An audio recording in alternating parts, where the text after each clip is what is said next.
Indeed. See you in the morning. It is the 9 till noon show at 9 o'clock. Let's get a news update and cross over to Michaela Clark. Thanks, Craig. Good morning. Defective block homeowners are being punished for doing exactly what the government asked. That's according to Councillor Joy Beard, who's written to the Housing Minister to express her frustration that a number of homeowners have been excluded from availing of increased grant amounts included in the enhanced defective block scheme, which the government promised would be applied retrospectively. She claims one homeowner took out a loan to the value of €50,000 to remediate their property and incurred over €24,000 in rental costs. They were hoping to recoup some of these costs retrospectively. Councillor Beard is appealing to Minister James Brown to urgently review the decision to impose a cut-off date for early scheme movers. Their home was crumbling around their families and their health and safety was being compromised. So they made huge sacrifices to move early and incurred really a lot of stress. And now they're being less financially crippled. It does need to be looked at again, and that's what I'm asking the Minister to do. It's such a small cohort of families that are affected by this, and I suppose it's a drop in the ocean as in terms of the monetary value in relation to the whole scheme in general. An appeal for information has been issued on the whereabouts of a Donegal man missing in Portugal. Mark Keeley was last seen at around 2 a.m. on Saturday in the Old Town area of Albufeira near the beach tunnel. It's understood he was wearing cream shorts and a light green polo shirt. Anyone with information is asked to contact police in Albufeira. Contact details are available on our website, highlandradio.com. Another potential presidential candidate has ruled themselves out of the race. Former Chief Medical Officer Tony Holohan was considering seeking a nomination. However, he's told the Irish Times he's changed his mind as he can't expose his family to personal abuse. Meanwhile, the Fine Gael executive meets later to discuss a potential replacement for Mairead McGuinness, who withdrew on health grounds. Heather Humphreys and Sean Kelly are both under consideration. Kevin Cunningham, director of the polling company Ireland Thinks, says the former minister seems the most popular. We also polled about the viability or the attractiveness of Sean Kelly versus Heather Humphreys. Heather Humphreys was slightly more favourable amongst those that issued a preference for those two candidates. He was actually quite popular in Munster in particular, but outside of Munster, she was very popular amongst the rest of the country. She's a slightly stronger candidate compared to Sean Kelly. A walker was hospitalised after sustaining a lower leg injury on Errigal Mountain over the weekend. Donegal Mountain Rescue Team were tasked shortly before 5 p.m. on Saturday after being alerted by Gardaí. Upon arriving at the scene, the 12-strong DMRT commenced initial treatment by immobilising the affected limb. Once stabilised, the team undertook the challenging process of transporting the casualty from the 600-metre contour line down to the car park at Errigal, where they were handed over to National Ambulance Service paramedics, who transferred them to Letterkenny University Hospital. For weather now, warm and dry again today with a mix of cloud and sunshine. Highest temperatures of 20 to 24 degrees. That's all from Highland Radio News for now. We'll be back with news again at 10 o'clock. Until then, good morning.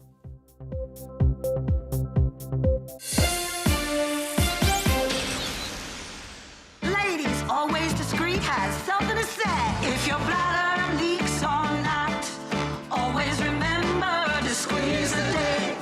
Keep your pelvic floor stronger for longer, just by squeezing on through the day. Just left and hold, just left and hold, to always squeeze the day. When you need protection, come what may, always discreet will lock those leaks away. The county's #1 talk show, the 9 till noon show on Highland Radio. And now, it's time for the talk of the Northwest, the 9 to noon show with Greg Hughes on Highland Radio. Hello and a very good morning to you. It's 4 minutes past 9 on a new week, Monday the 18th of August 2025. And you're very welcome along to the 9 till noon show. It's great to have you on board. I hope you had a great weekend. The weather was glorious across the Northwest, in fact across the north of Ireland, and will continue so for the next few days. Our friends down south, some of them experiencing heavy rain and thunderstorms a little later on today, but we're clear for the next wee while anyway.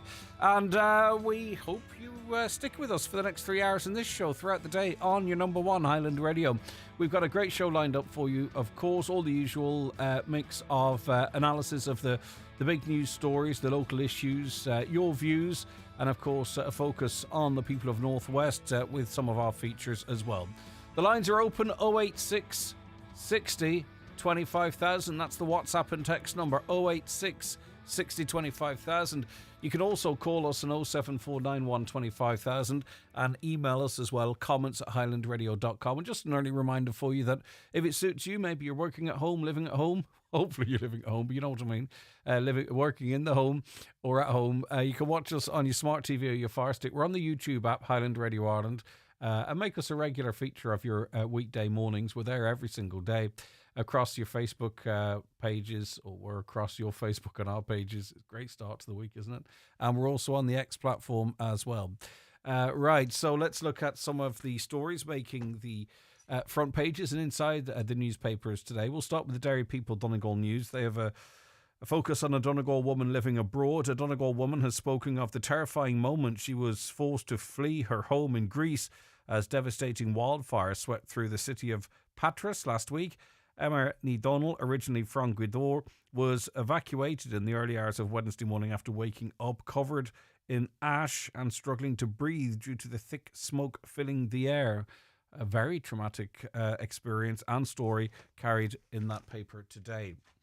On to the Derry News now, and historic flags set ablaze on Derry bonfires. There's a picture of the before and after of a bonfire covered in Union Jacks and other flags. I've said it before, I don't understand, especially fully grown adults. Maybe there's a symbolism that's from both communities that's missed on me. But anyway, a big pile of pallets set alight, as we're familiar with. 2 historic flags were among numerous items set ablaze on bonfires in Derry on Friday night. A crimson flag taken from the roof of St. Colum's Cathedral and a US flag over 60 years old was set on fire, along with Union flags, poppy wreaths and other emblems in the Bogside in Cregan. The crimson flag was historically flown to mock the shutting of the gates and the relief celebrations for hundreds of years, but no more. On to the nationals now, and it could be a big day today in efforts to finish the war in Ukraine. It's a complicated one, of course, because obviously Donald Trump, since we last spoke, Donald Trump and Vladimir Putin met on Friday. It was relatively constructive, it would seem. They seem to have agreed some basics. I do think Putin came out of that meeting much stronger than President Donald Trump did. But anyway, it seems the solution to this will be whether or not Ukraine will give up the Donbass region and other areas. This would have been, since 2014, an area whereby, and it wasn't widely publicized, Ukraine were bombing really quite regularly, and Russians in reverse as well. It was been rumbling and ongoing for quite some time, but it looks like that is what Putin wants. But what a cost, hundreds of thousands of young lives, all for a bit of land. There'll be no winner as such. Ukraine, if this is to end, will have to give up some of its land. Russia will get some land, but not the capital, not the rest of the country. And hundreds of thousands of people have been killed and seriously injured. Many multiples seriously injured, unable to return to the front line. And for what? For what? A part of East Ukraine? It's amazing what man, in inverted commas, will do. But I mean, how many lives is that piece of land worth? That sort of way. But anyway, the leaders of Ukraine and several other European states will discuss potential future security guarantees for the war-torn country with US President Donald Trump today. The meeting follows a summit held in Alaska on Friday between Mr. Trump and Russian President Vladimir Putin, and claims by a White House envoy that Russia has dropped its opposition to the West providing NATO-style defense pledges to Kyiv. US Special Envoy Steve Witkoff said, "We were able to win the following concessions that the United States could offer Article 5-like protection, which is one of the real reasons why Ukraine wants to be in NATO. The Article 5 clause of NATO's founding treaty enshrines the principle collective defence, the notion that an attack on a single member is considered an attack on them all." And I suppose what they have to decide now is if that is a cost worth paying for the conclusion of that war. Back to driving test waiting times. Pressure on long-term learners to take driving tests as wait times slashed. Well, let's not get carried away. They've been reduced, right? Pressure is mounting on drivers who repeatedly apply for learners' permit renewals now that driving test wait times have been cut dramatically. Junior Transport Minister Sean Kenny has signalled that once the goal of an average 10-week wait time is achieved, he'll ban the rollover of learner permits. The long-awaited crackdown on learner permit renewals comes as road safety group Park, of course founded in Donegal, released a study on national driving test waiting times, and after the Crow report last week found major failings in Ireland's road policing system. The Park report shows that some centres have successfully managed to reduce driving waiting times from more than 18 weeks to 9 weeks in just over a year. There are about 38,000 people on learner driver licenses for years and years and years on end. But anyway, I wanted to dig a little bit deeper into the figures, because apparently in Donegal the average time for a driving test is 11 weeks, which is accurate, I suppose. But the whole story and the story for Inishowen, you have to dig a little bit deeper. And on the Inishowen Peninsula, the whole of Inishowen, it's a 12-week wait, not 11. If you're in Letterkenny, which is a huge population centre, of course, it's just 9. So still this issue remains within Inishowen, whereby it's on the hind teat on this issue. So they've a 12-week wait time. So you've 4 months effectively to wait in Inishowen. I don't think this is something to be celebrated. That's too long. And in Letterkenny, it's 9 weeks, which is just over 2 months.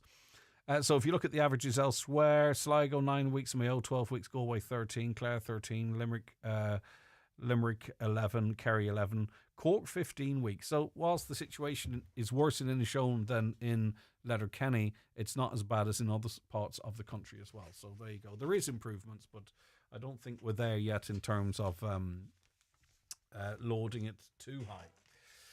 Sinn Féin dithers on Pres nominee, which is an interesting angle they've taken, not one they've attributed to any other party like Fianna Fáil or Fine Gael now for that matter. But anyway, Sinn Féin have yet to decide whether to run a candidate in the upcoming presidential election or back the left's nominee, Catherine Connolly. The party is carrying out private polling to see if leader Mary Lou McDonald has a serious chance of winning if she runs. Senior party figures didn't think she could beat Mairead McGuinness, who was Fine Gael's nominee. However, the former EU Commissioner sensationally pulled out of the race for health reasons last week.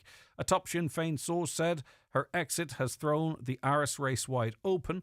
The party expects to make a call on their nominee by the end of this month. But we have, of course, because we've got 2 sitting Sinn Féin TDs here, so it'd be interesting to hear what Sinn Féin supporters think.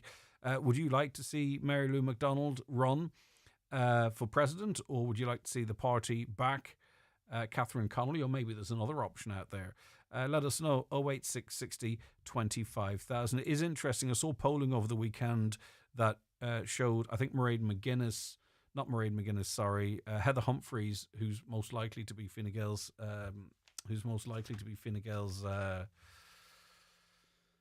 nominee, at 18%, polling 18%, Mary Lou McDonald at 14%, which is some way behind. But that being said, 28% of people have yet to make up their mind, or don't know, or haven't thought about it, or probably won't even vote.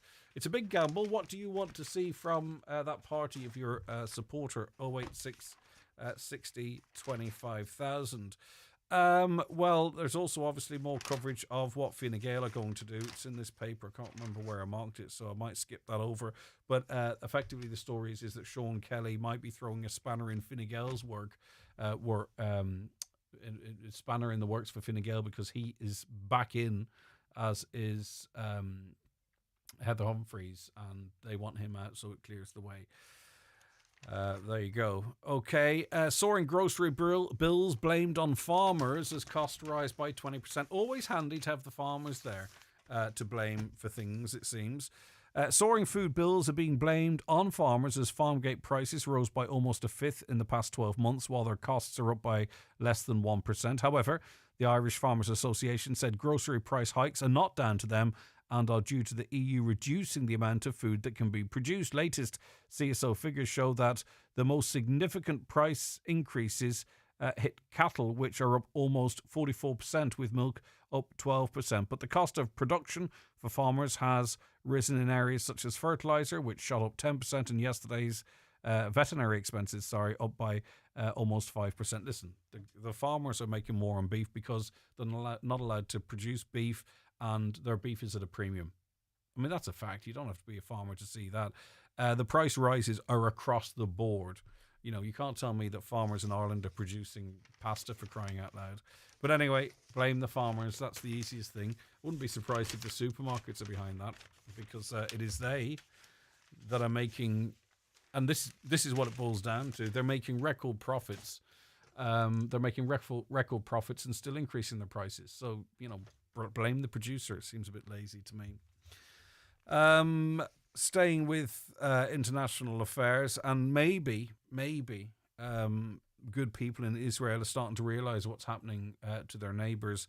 There have been ongoing protests for quite some time, but not at a scale or in a way that was troublesome to the Israeli government. But it would seem that maybe the people of Israel are even waking up to what's happening in Palestine, because huge crowds took to the streets of Israel yesterday to launch a grassroots strike and demand the Israel government secure the release of 50 hostages still in Gaza. One of the largest coordinated demonstrations since the beginning of the war, blocked major roads and caused businesses to close. Vicky Cohen, whose son Nimrod is a hostage, said, "We are united in the simple demand directed at the Israel government. Put a proposal on the table today for a comprehensive deal to end the war in exchange for the return of the last hostages." Now, also, there were images, pictures and posters held up of starving children as well. So obviously, you know, if you've a family member of a hostage, that's maybe going to be your primary concern. But also the people of Israel, it seems some of them at these protests at the very least are starting to understand what's being inflicted on the population there. All right, that was a brief run through the papers today. 08660 25,000, 08660 25,000. Give us a call too if you want on 07491 25,000. We're going to be chatting to our first guests on the show after a short break. Daily newspapers are courtesy of Cosgrove, Centra and Diner, Mountaintop, Letterkenny. The 9 till noon show with the Northwest Truck Fest this Saturday and Sunday on Neil T. Blinny Road, Letterkenny. Gates open to the public at 4 on Saturday and 11 a.m. on Sunday, with proceeds to Cancer Care West. Did you know that you should always avoid dressing your child in clothes with strings or cords? These can easily get caught or snagged on something in the playground or garden, which could cause serious injury to your child. Visit mychild.ie for advice on pregnancy, baby and toddler health. Hey Susie, I'm an undergrad. Do I qualify for a student grant? Is your household income below €115,000? Yeah. One sec. You could be eligible for support worth between €500 and over €10,500. You're joking me. Searching for jokes. If your household income is below €115,000, you may be eligible for support. To find out if you are, sussoutssusie.ie. Brought to you by the Government of Ireland. Get the job done with the right equipment delivered direct from Watson Hire in Letterkenny. Free delivery on all equipment has been extended to the Finn Valley area, including Ballybuffet, Stranorlar, Castlefinn and Killygordon. With great daily and weekend deals available, call Watson Hire, listening in Letterkenny on 9167777. See Facebook or visit watsonhire.ie.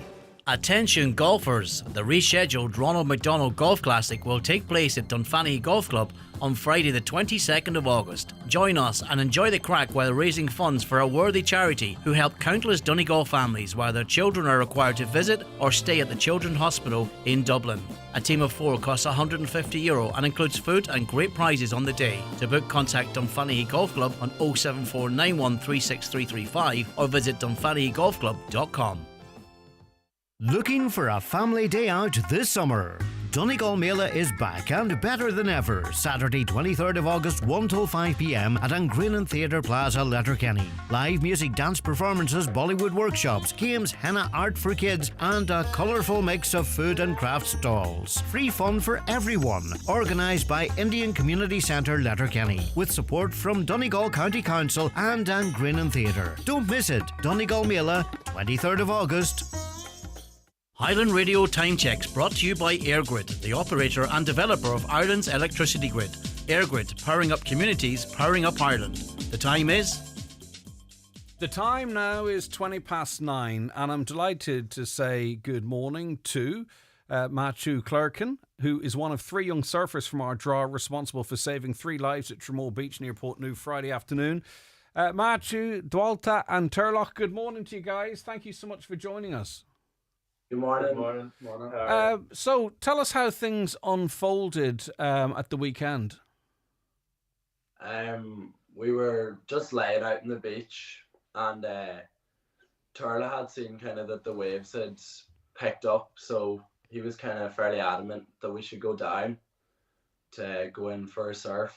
We had 2 boards with us, so we started just walking down, running down with the boards towards, and the closer we were getting, we weren't sure there was kind of someone crying out like on the shore to help, or she was saying sorry, that there was like kids, and her kids were in the water, and her husband or whatever was in distress. So then I started paddling, and Dilta, then I ran up the shore on advice from Joe, Matthew's uncle, who's an experienced surfer, just to get above the rip so that we could both go around the current and scoop them up then, rather than us getting caught in the current and being delayed.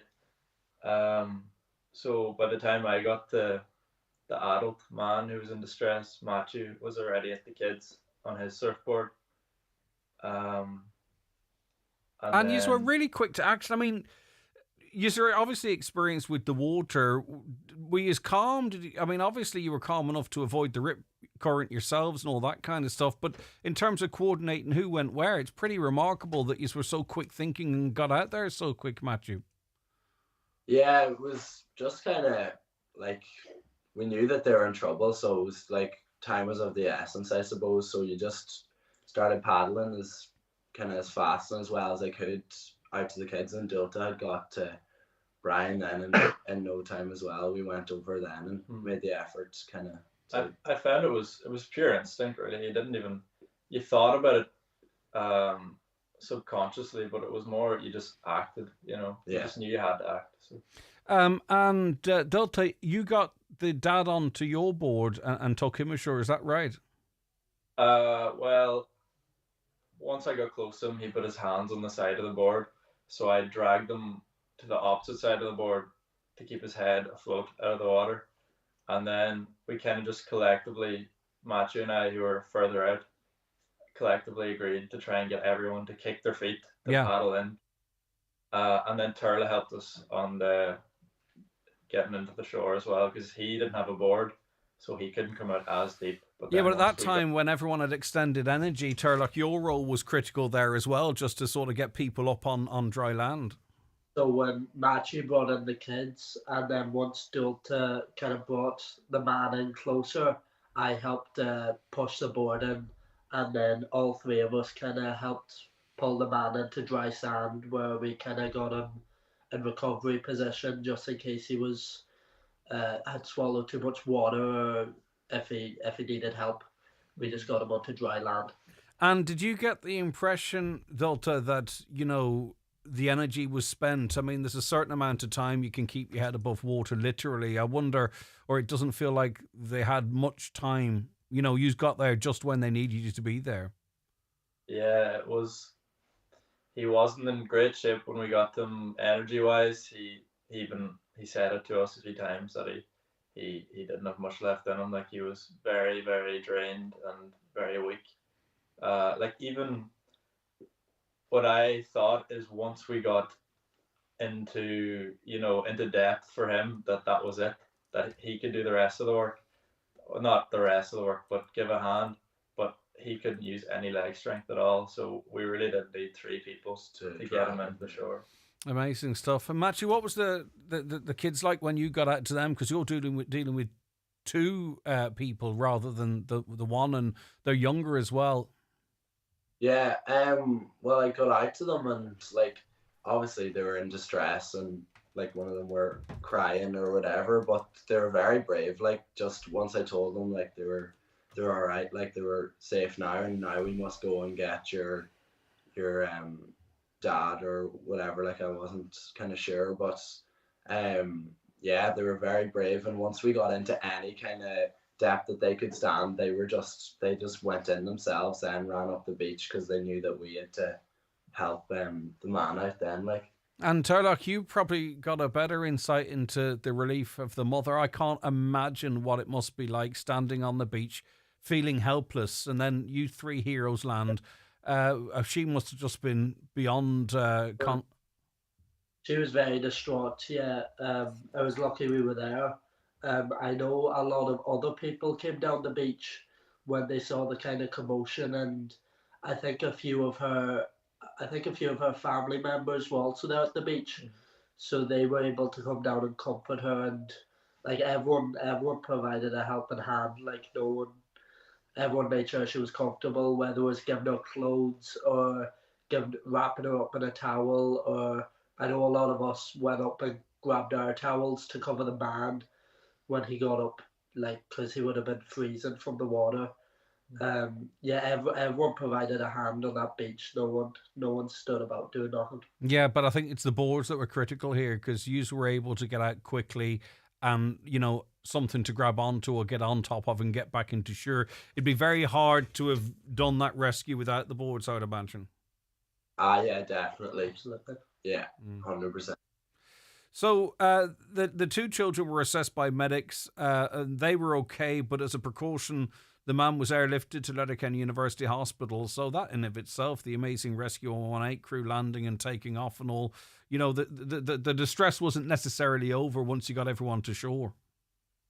No, we had to keep an eye on the man. Like, he was like weak, like, obviously, and yeah.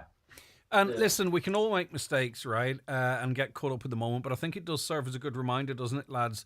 The riptides, if you don't know about them, they just pull you straight out as well. And also, and I think you kind of pointed at this, Turlock, even in fantastic weather, the water, you can get cold very, very quickly. If you don't know, like, if you struggle, if you're not a great swimmer, sometimes, like, even not as dangerous water, you can still find yourself struggle. And obviously everyone would have been very panicked, so it would have been a lot easier to struggle, but luckily everyone got out all right. So Delta, three heroes, how's that fitting in? Is it all right? So it's a good one. You can stick that on your Tinder profile. When I'm messing, but it must feel good, lads. To go straight into the action. You had the guidance of Joe, and it seems to have had a happy ending as well. You must be delighted. Yeah, it's good. It's fulfilling. Lucky we were there. Yeah, glad we were there to help anyway. So. Good stuff. You're clearly three great lads as well as being heroes as well. Thanks for getting together and chatting to us. I really appreciate it. Thanks. Thank you. All right, boys. And I'm only messing Delta, by the way. I hope that doesn't come back to bite you in the ass. It's only a joke. All right, good man. Take care of yourself. All three of them, three lovely young lads. The rip. What do they call those? It's the riptides. Swim across them. Swim across the shore to try and get out of them. If you try and swim back to shore in the riptide, you will just exhaust yourself. And I'm not in any way attributing any blame. I don't know what happened with the family. It can happen like that. It nearly happened to us one time as well. So I understand it can happen so quick. But you swim. My understanding is you swim across them to try and break their hold and then make your way back to shore. But it just goes to show that sea is not quite as warm as you might think. If you're jumping off a pier, you're in for a couple of minutes. You swim back in. It's grand. If you're wading out, have a quick swim. Come back in, it's grand. But if you get stuck out there and you're panicking and everything else that happens, hyperventilating and all that kind of stuff. But anyway, listen, so proud of, and I'm sure their families are, of Maychew, Dulta and Turlock, and Uncle Joe as well, who is Maychew's uncle, who provided brilliant advice to them as well. They were quick on it and they got the two kids and dad back in. The kids were assessed, they're okay. Dad was airlifted to LUH just as a precaution, and I understand and hope that he's doing well as well. And very stressful for them, but it'll take a while an event like that for mum and dad and the kids, it just takes a little bit a while to work through that, because it's a big shock to the system. But these things happen, and thankfully with the 3 lads there to save the day. Brilliant stuff. Okay, fair play to them. 086 60 25,000 is the WhatsApp and text number. A caller says it's not farmers that are to blame for the rise in food prices. It's government policy and private retailers. We only have Musgraves, which is Centra, and Dunn stores, and a company down in Cork, says a listener there. Now, find it interesting to read that almost half of people admit to finding it hard to connect with people face to face nowadays. Now, I'm throwing this out there, but I have a fair idea of what this is. It comes as the Gen Z stare. Have you heard of the Gen Z stare? It's a phenomenon going viral. It's a blank, expressionless look when asked a question or to do a task. So if you've got a young person, those 3 lads here, that we were just speaking to, no Gen Z stares there, but you do see it. Do you ever sort of speak to a Gen Z or someone who's a bit younger, and you sort of say, "Could you pass me that knife?" And they kind of look at you and they have this dead stare. Or if you ask another question, well, apparently it's happening more and more often. I'm not sure if you witnessed that. But searches for the term have quadrupled. This is the Gen Z stare in Ireland alone over the last number of weeks, sparking debate about changing social habits.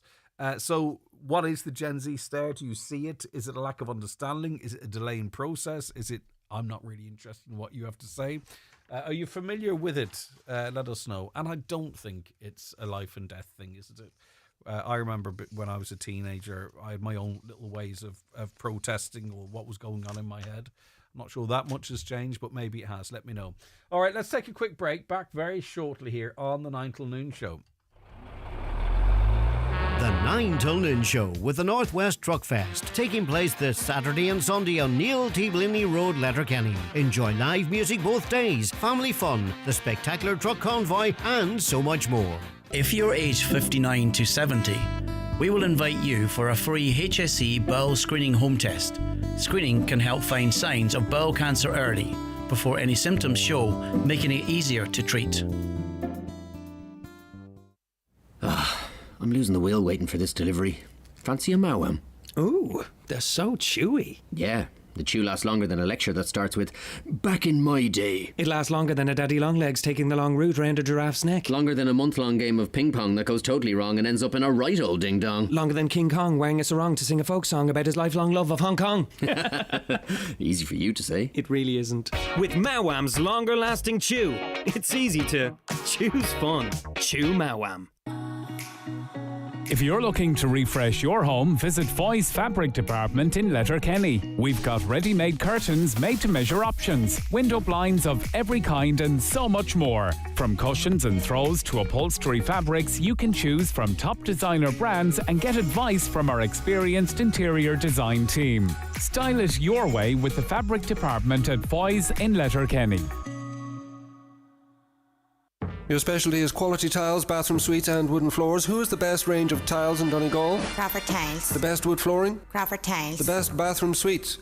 Crawford Tiles. 5-day bathroom refits? Crawford Tiles. And who's been tampering with my questions? That'd be me. Crawford Tiles, Castlefin. That'd be them. 07491 43942. A public interest message from Donegal County Council. Farming is more than a job. It's a way of life. But safety must always come first. Whether you're handling machinery, chemicals or livestock, one small slip can lead to a serious accident. Take a moment. Check your gear. Wear the right PPE and never cut corners. Because the people who count on you to come home safely. Farm smart, farm safe. Donegal County Council. Protecting our communities. Don't miss the Northwest Truck Fest this Saturday and Sunday on Neil T. Blinny Road, Letterkenny. Enjoy live music on Saturday from 4 till 8 p.m. with a special sensory hour on Sunday morning from 9 till 10. This ad is sponsored by Donegal Oil. 9121633. Don't delay when you get your bowel screening invitation. Call us today on 1-800 45 45 55 or visit bowelscreen.ie. From the HSE. Great to have Northwest Truck Fest on board for the show this week, and they've got a brilliant event coming up next weekend. Get along to that if you can. It's a fantastic family experience, or couples or individuals. It's a lovely, friendly, happy, buzzy atmosphere, and it is for a fantastic cause as well.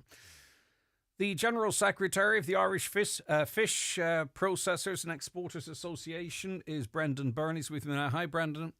Good morning, Greg. The challenges facing the fish industry are ongoing. You know, guys and girls, but I use guys sort of cross-gender, experience every single day. You know, the struggles and the problems and the hurdles that must be overcome. And it comes in waves, doesn't it, into the sort of the spectrum of the media. And that's why it's important to discuss it when it does. How difficult is it at the moment in this area of work in this country? At the moment, it's probably at its most difficult level in the history of the state, where we have multiple things coming at us from different angles. Over-regulation, the reduction in quota through scientific advice, the reduction in quota due to Brexit, and a combination of all that and the historical unfairness of the common fisheries policy has left us in a situation, particularly in the last 5 years, where we really are struggling to exist. And that's very difficult to comprehend because we're surrounded by the richest fishing grounds in all of Europe. We're surrounded by fishing grounds that 9 other member states from the EU are thriving from, but yet we, the owners of the waters effectively, are struggling to survive. And that is down primarily to 20 years of poor policy making and 20 years of poor engagement at European level. But particularly in the last 5 years, we have an overzealous, nonsensical approach from our regulator, which is the Sea Fisheries Protection Authority. And I think that's the straw that will break the camel's back unless some reason and sense prevails. I mean, we know we're part of a club, we're part of a union, and we have the waters and other countries don't, and it must be divvied up. We understand that. But we don't get our fair share. In fact, we get a share that's well below our fair share, even if the waters weren't ours. So is that historic a lack of, you know, hard bargaining, you know, taking the deal, or what? How have we found ourselves in this situation? I think initially it was naivety on the part of the government in 1983 when we went to the table when the common fishery policy was set in quotas and total allowable catches. And we played the honest card saying this is what we catch, whereas the French and the Belgians and the Danes in particular, they doubled the amount of fish that were catching in the Irish waters and claimed that to be their share. And then historically, the shares that were set in 1983 are still the equivalent shares that's being caught today. So, for example, and you're 100% correct, we're only catching 15% of the fish that's caught around the island of Ireland. 85% of it is caught by other countries. That's incredible. If that was in farming, you would have 85% of your land set aside for other countries to benefit from. It wouldn't be tolerated, but yet that is exactly what is happening in the waters that surround this country. And now on top of that, based on the data that was just published last week by the Sea Fisheries Protection Authority, 38,904 tonnes of Irish quota is landed outside the state. That's depriving fish factories, fish processors of valuable fish that we could be processing, given extra work, given extra economic activity for our coastal communities. And I want to be clear here, I'm not overly criticising the vessel owners. They have taken a conscious decision to leave this country and land into Denmark or Norway or the Faroes because of the incredible, unfair and disproportionate approach of the SFPA in how we land fish. Each year, you and I have to have a debate on why Ireland can't process blue whiting because we wade in the open air on the pier and that destroys the quality. That's ongoing for the last 5 years and no resolution. Well, so in relation to that, because I want to break it down like a pie chart almost in terms of what is the EU problem and what's the national problem. So in terms of the landing of the fish you referenced there, is that not an overinterpretation or an extreme enforcement of rules from the EU. In other words, we did have some missteps. Let's put it like that, okay? But we're almost like over complying with the EU directives, and that means we're doing it to ourselves. And I've spoken to people locally who sometimes feel that it feels vindictive almost at times, right? I'm not saying that's the case. I'm just saying that's what some people might say. So that is in our control, isn't it? To some of this is in our control, really, is the point I'm trying to make, Brandon. Absolutely. You're 100% correct. How we're interpreting EU directives, rules and regulations in this country, by and large, is farcical. We're absolutely no way smart. Now, if you look at what's happening in Killybegs Fishing Harbour Centre compared to Skagen in Denmark, it's the same rule book, but there's flexibility. There's an openness to do business in Skagen, whereas if you landed fish into Killybegs, you're either prosecuted or harassed. And that is why 58% of foreign landings no longer come back to Killybegs. And that is where we are as a state. And am I correct in saying too, this is with threats of criminal prosecutions? Absolutely. Which is very, very serious, just so everybody's abundantly clear in what we're talking about.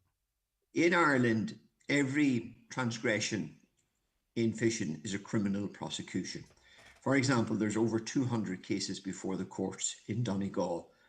Fishermen and boat owners being taken to court by the state because they guessed the composition of an 800-ton catch wrong. It's a guess. It's not scientifically done. It's not mathematically calculated. One of the rules and regulations of the common fishery policy is the vessel owner must guess the composition of the catch. And then the processor further does a sampling, which is further guessing and estimating the composition of the catch. In Ireland, you're brought before a jury trial because you guessed wrong. If that's in Denmark or Sweden, you get €100 on the spot fine. There is a bit of latitude, but the latitude's incredibly tight. Isn't that correct? I've not experienced in my 4.5 years any latitude. Really? Well, that's really quite remarkable because, and I hope listeners listening to that for the first time understand the ridiculousness of it and the fact that the playing field is incredibly uneven. But again, it's just really important because we're going to have a good old go at Europe in a moment. It's very important for us to identify what are the internal problems, because often it's easy to not deflect because the criticism of Europe can be justified, but this is stuff within our gift. And we're talking about this in the context of a visit by Taoiseach Simon Harris. He holds the international trade brief. He's also very high up in government, so it's a good ear to get. He was in Killybegs recently, climbed to Mount Errigal too, I believe. And he had a bucket hat on last night as well. He's been very busy. He was at Oasis. But so when you say this directly to a person, right, because you can send an email or you can, hope someone hears in conversations like this, but you get an opportunity to say this directly to someone. Exactly how you've articulated that to me and how it's unfair and a lot of this is internal. What does a person say back to you in relation to that? Well, funny no more than the discussion you and I have had multiple times in the last 4 years, and particularly in the case with the Taoiseach last Wednesday, I think he was genuinely shocked that this is how Ireland, and he's in the second most powerful position in government in Ireland, that this is how it's been adopted and this is the approach that's been taken by an authority, an arm of state. And I think there was a genuine shock there. But we had multiple cases of how exactly the rules are being applied. And I think it set his mind in train that something drastically needs to be done. And I've been saying this for 2 years, and of course, some people are thinking I'm crying wolf. But the reality is we are going to strangle our own fishing industry with over-regulation. But the question then is this: how much of that is accidental and how much of that is intentional? We're starting to see now, when you start to strangle the farming industry, we're starting to see now what that actually means. That means there isn't enough beef, to satisfy local markets, international markets, the fantastic Irish product that we produce. That would be the simplest example. When we were having conversations about beef a couple of years ago, reducing the herd or making it difficult with nitrates directives and all of that, we're starting to now count the chickens that are home to roost. So it's we should be very clear that this is not you crying wolf. We can see it in other areas where this happens. We don't want this to be a sunset industry, but it kind of feels like that. So how much are we paying people to tie up boats, crazy, it would seem, right? And regulating people out of the industry. We've skipped a generation. I don't know. There's a whole generation of sons and daughters of fishermen who aren't going into the industry. Who's going to pick it up if we ever get it right? The window is so blooming narrow. So how much do you think of this is intentional, and how much do you think it is us trying to be good boys in Europe? Well, I have no doubt in my mind the over-regulation is intentional. I would even go further to say, from my political life, that there were a number of officials within the department that were very anti-marine, and unfortunately successive governments left them there far too long in office. Now we have a new regime. We have a very proactive minister, Timmy Dooley. We have great oversight in the Oireachtas Committee, something that Ireland hadn't got, an Oireachtas Committee on Fisheries, in 22 years. So there is a great deal more scrutiny, and the media focus. The amount of times I go through Dublin or wherever and people come up to me and talk to me about fishing, 10 years ago, 5 years ago, that would not happen, because unfortunately as a sector we stayed too long in the margins and didn't tell our story. So there is a movement growing, and no more than the campaign Highland Radio mounted in terms of Letterkenny Hospital. Campaigns on media work, they shape opinion, and that is what we're doing here, because I think the full extent of what exactly was going on from government policy and from the regulatory bodies has not yet been told. Bad and all is what I just said to you. There's worse to come in how this industry has been mishandled by successive I don't want to governments. be cynical, but I mean, like, if you are from the Midlands or the East Coast and you're in a position of power, or you're, a suit in the civil service or whatever, I mean, you're not going to care about people fishing off the West Coast. How could you? How could you understand the cultural significance of it? How could you understand the history, the generations, the importance of it? You just go, sure, put in a solar panel farm or a wind turbine or something. What do you do with that old fishing crack? Sure, we can get that elsewhere. I do worry sometimes when we have sort of an East Coast based civil service, senior civil servants, by the way, I want to make that distinguish, and also people in power, like. There was quite some time where our fisheries minister were from counties that didn't even have a coastline. That's correct. And then we had fishery ministers that had a coastline, and they were equally as bad because they didn't bother themselves. Be careful. Consulting with us and would hardly even meet with us. And some ministers even went further and tried to get individuals such as myself sacked because I was too vocal. Really? But was that recently? Back to where we are. This is a national question. There's 17,000 jobs at play. These are many intels that are right around our coastal communities. They're not replaceable. If you lose Killybegs as a primary fishing centre, or Greencastle or Castletown Bear, there isn't an instant quick fix. These are coastal communities that go back to the time of King James I, when the first charter for fishing was issued. We need to wise up to this. You can't put the genie back in the bottle. 17,000 jobs at stake here. Yeah, for sure. You can't put the genie back in the bottle of this. When that infrastructure is gone, it's gone. In terms of the common fisheries the policy, what is the story there? I mean, there were talk as that sometimes when big decisions about to be made that we're engaging in Zoom calls rather than being over in Europe banging on the table, right? I mean, why can't we get a fair crack? Why can't we speak out? Why can't we on a European level identify the fact that we're 15% of our waters we can fish in? That we could, the countries not even in Europe seem to have better access to our own waters. There's a few reasons, not least of which our presence at European Commission level from officials is very poor. And for the last 20 years, it's been extremely poor. And one of the key things and key outtakes from Minister Simon Harris' visit to Killybegs last Wednesday was that he accepted that. And in the interview with Highland Radio, he said that's something that needs to be done. And I'll give you a compare and contrast. Ireland has one fishery representative in Europe full-time. The Dutch, I think, have about 14 or 15. No, okay. That's and the Danes have 6 or 7. And here we are. The level of incompetence that has managed this sector for the last 20 years is staggering. It's mind-blowing. And the full story will have to be told. But meanwhile, there is a fight back for the industry because even with all of what I've outlined, the people that I represent in the processing sector over the last 4 years have invested 105 million euros of their own money into their factories because they can see a future. There is a future there, but we need a government and a civil service, public service at national and European level that buys into that rather than seeing us as a hindrance, which has been their approach for the last 20 years. Yeah, if I was over in Europe and I can see one country with 14 reps and one with one, I'm thinking the one with one ain't that bothered about the industry. That would just be a perception. That would be the starting point for any negotiation or what have you. They're not interested, sure. Okay, interesting stuff as always, Brendan, and you make it very clear for us to understand, which is greatly appreciated. Thank you very much. Thank you. Bye-bye. That's the General Secretary of the Irish Fish Processors and Exporters Association. Some quite interesting commentary within that piece as well, if you read between the lines.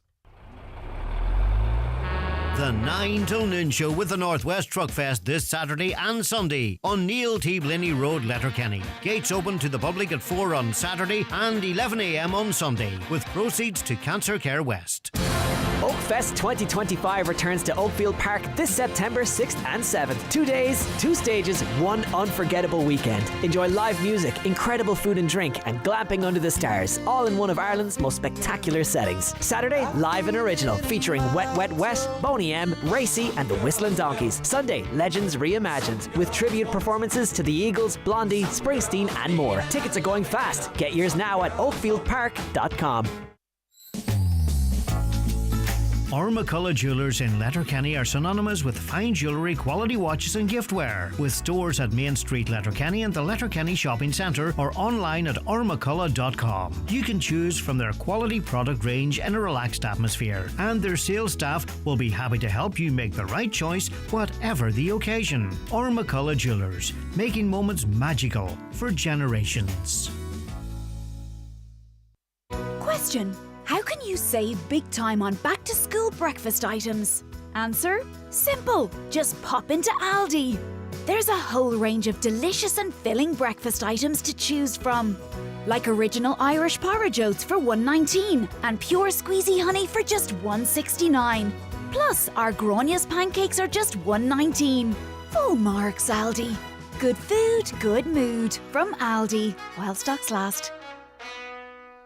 I'm Fionnuala Fibre O'Farrell Flynn, racing across the country to keep up with NBI's fibre rollout. Over 50 broadband providers are using NBI's network to bring high-speed fibre broadband to homes across Ireland. So from Ballyliffin to Ballybuffet, homeowners can pick whatever package suits their needs and still get all the benefits of rural Ireland's dedicated fibre broadband network. Connect at nbi.ie. NBI is delivering the government's national broadband plan.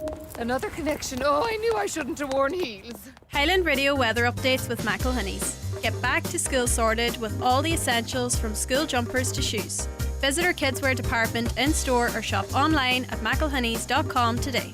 It's a simple one today, warm and dry with a mix of cloud and sunshine. Temperatures 19 to 24 degrees in moderate easterly breezes. Another fine day across the northwest. Deputy Michael Collins is leader of Independent Ireland. He joins us now. Good morning, Michael. Thank you for your time. Good morning, Greg. You've set your two barrels on private health insurance, the private health insurance industry. It does seem to be a industry unto itself, really.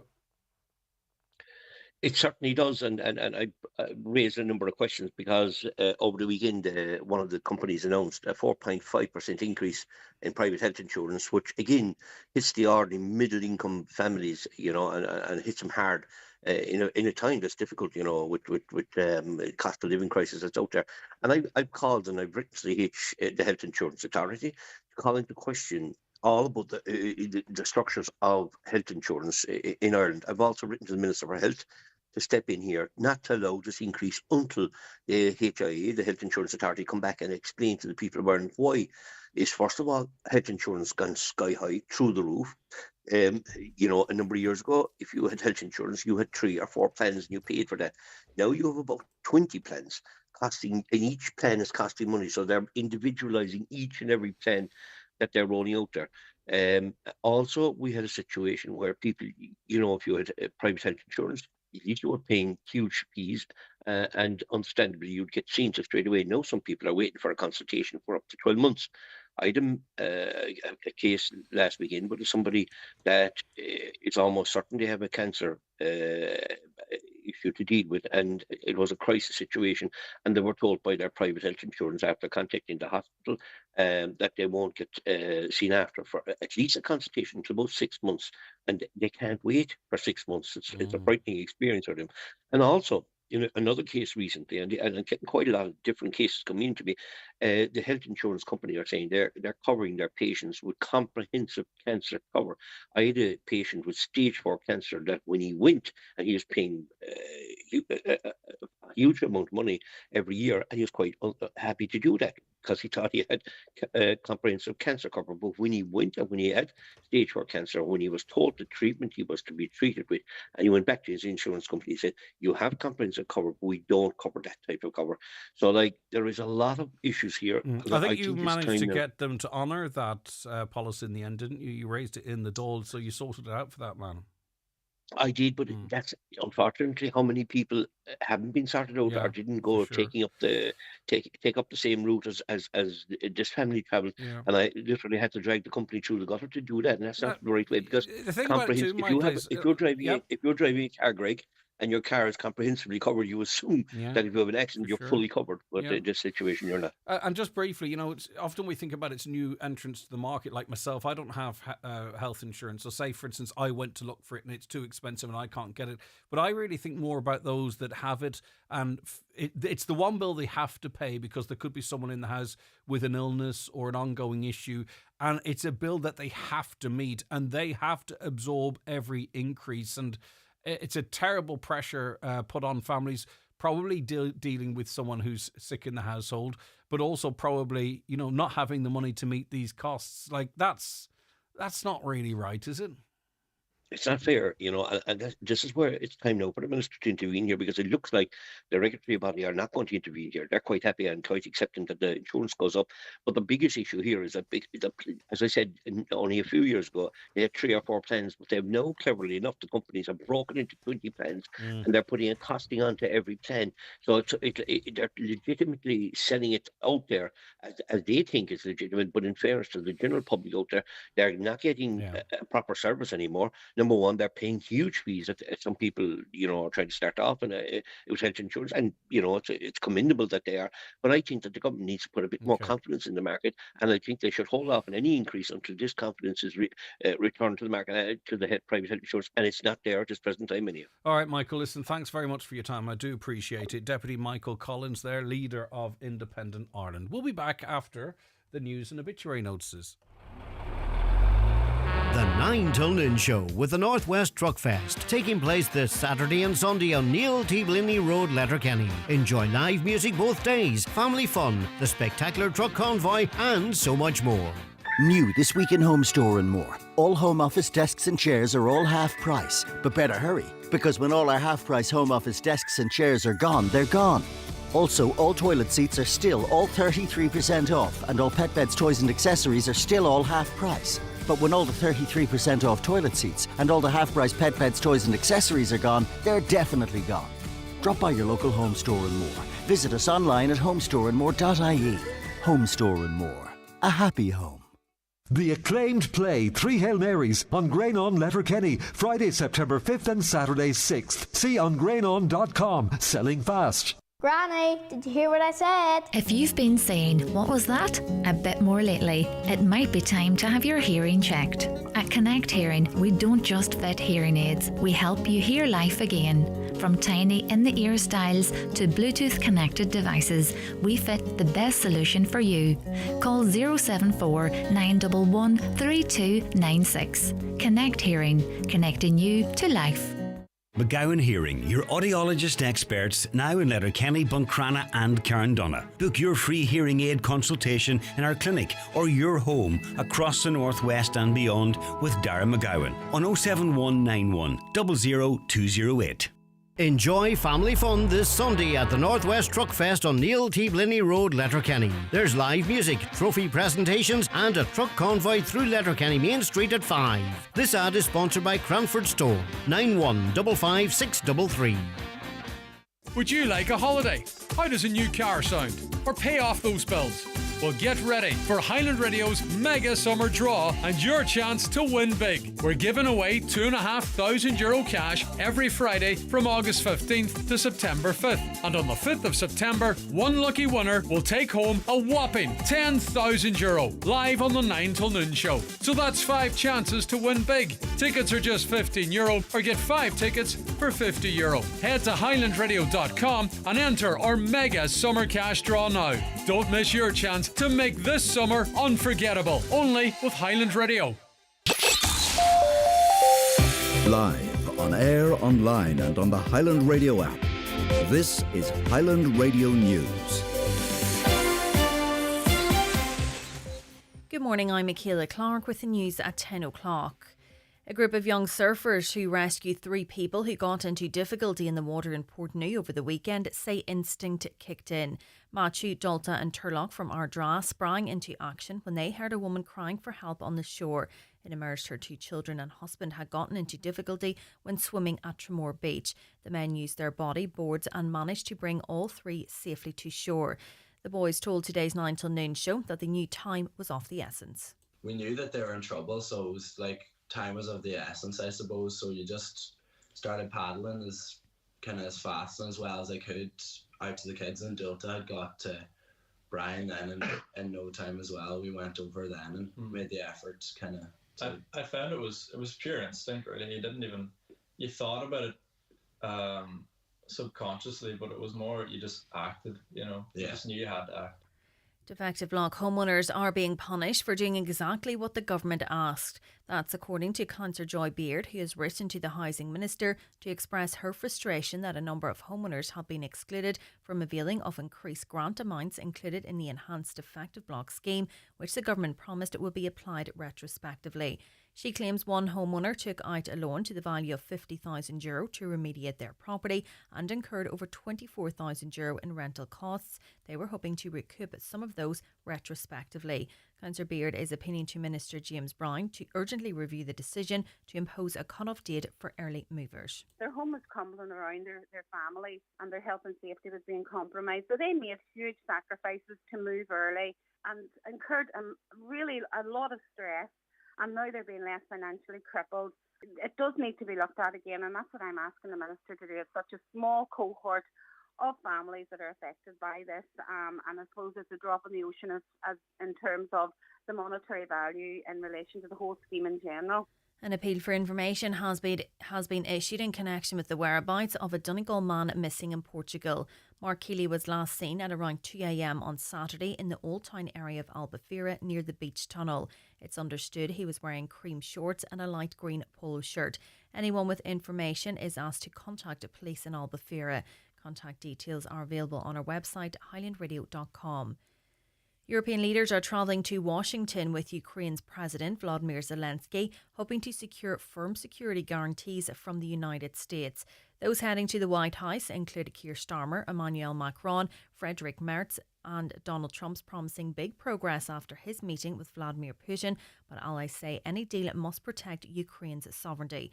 White House Special Envoy Steve Witkoff has told Fox News about some robust security guarantees agreed with Russia. It means that the United States is potentially prepared to be able to give Article 5 security guarantees, but not from NATO, directly from the United States and other European countries. That is big. A vet who practised in Donegal and was convicted of trafficking a horse sedative in Romania has been allowed to continue working in Ireland. According to the Sunday Independent, the High Court in recent days failed to strike Valentin Ciobanu off the register. Tara Dugan has more. In 2013, while working as a vet in his native Romania, Valentin Ciobanu was given a 3-year suspended sentence for supplying ketamine for sale on the black market. He later moved to Ireland, registering with the Veterinary Council in 2018. However, he failed to disclose his previous conviction. Mr Ciobanu worked for private veterinary practices in Donegal before becoming the director of a mobile clinic. Once it came to light, the Veterinary Council believed the previous conviction warranted him being struck off from the practice register. However, in recent days, the High Court ruled that he cannot be struck off because the legislation does not allow for vets to be summarily struck off for convictions that occurred before they were registered.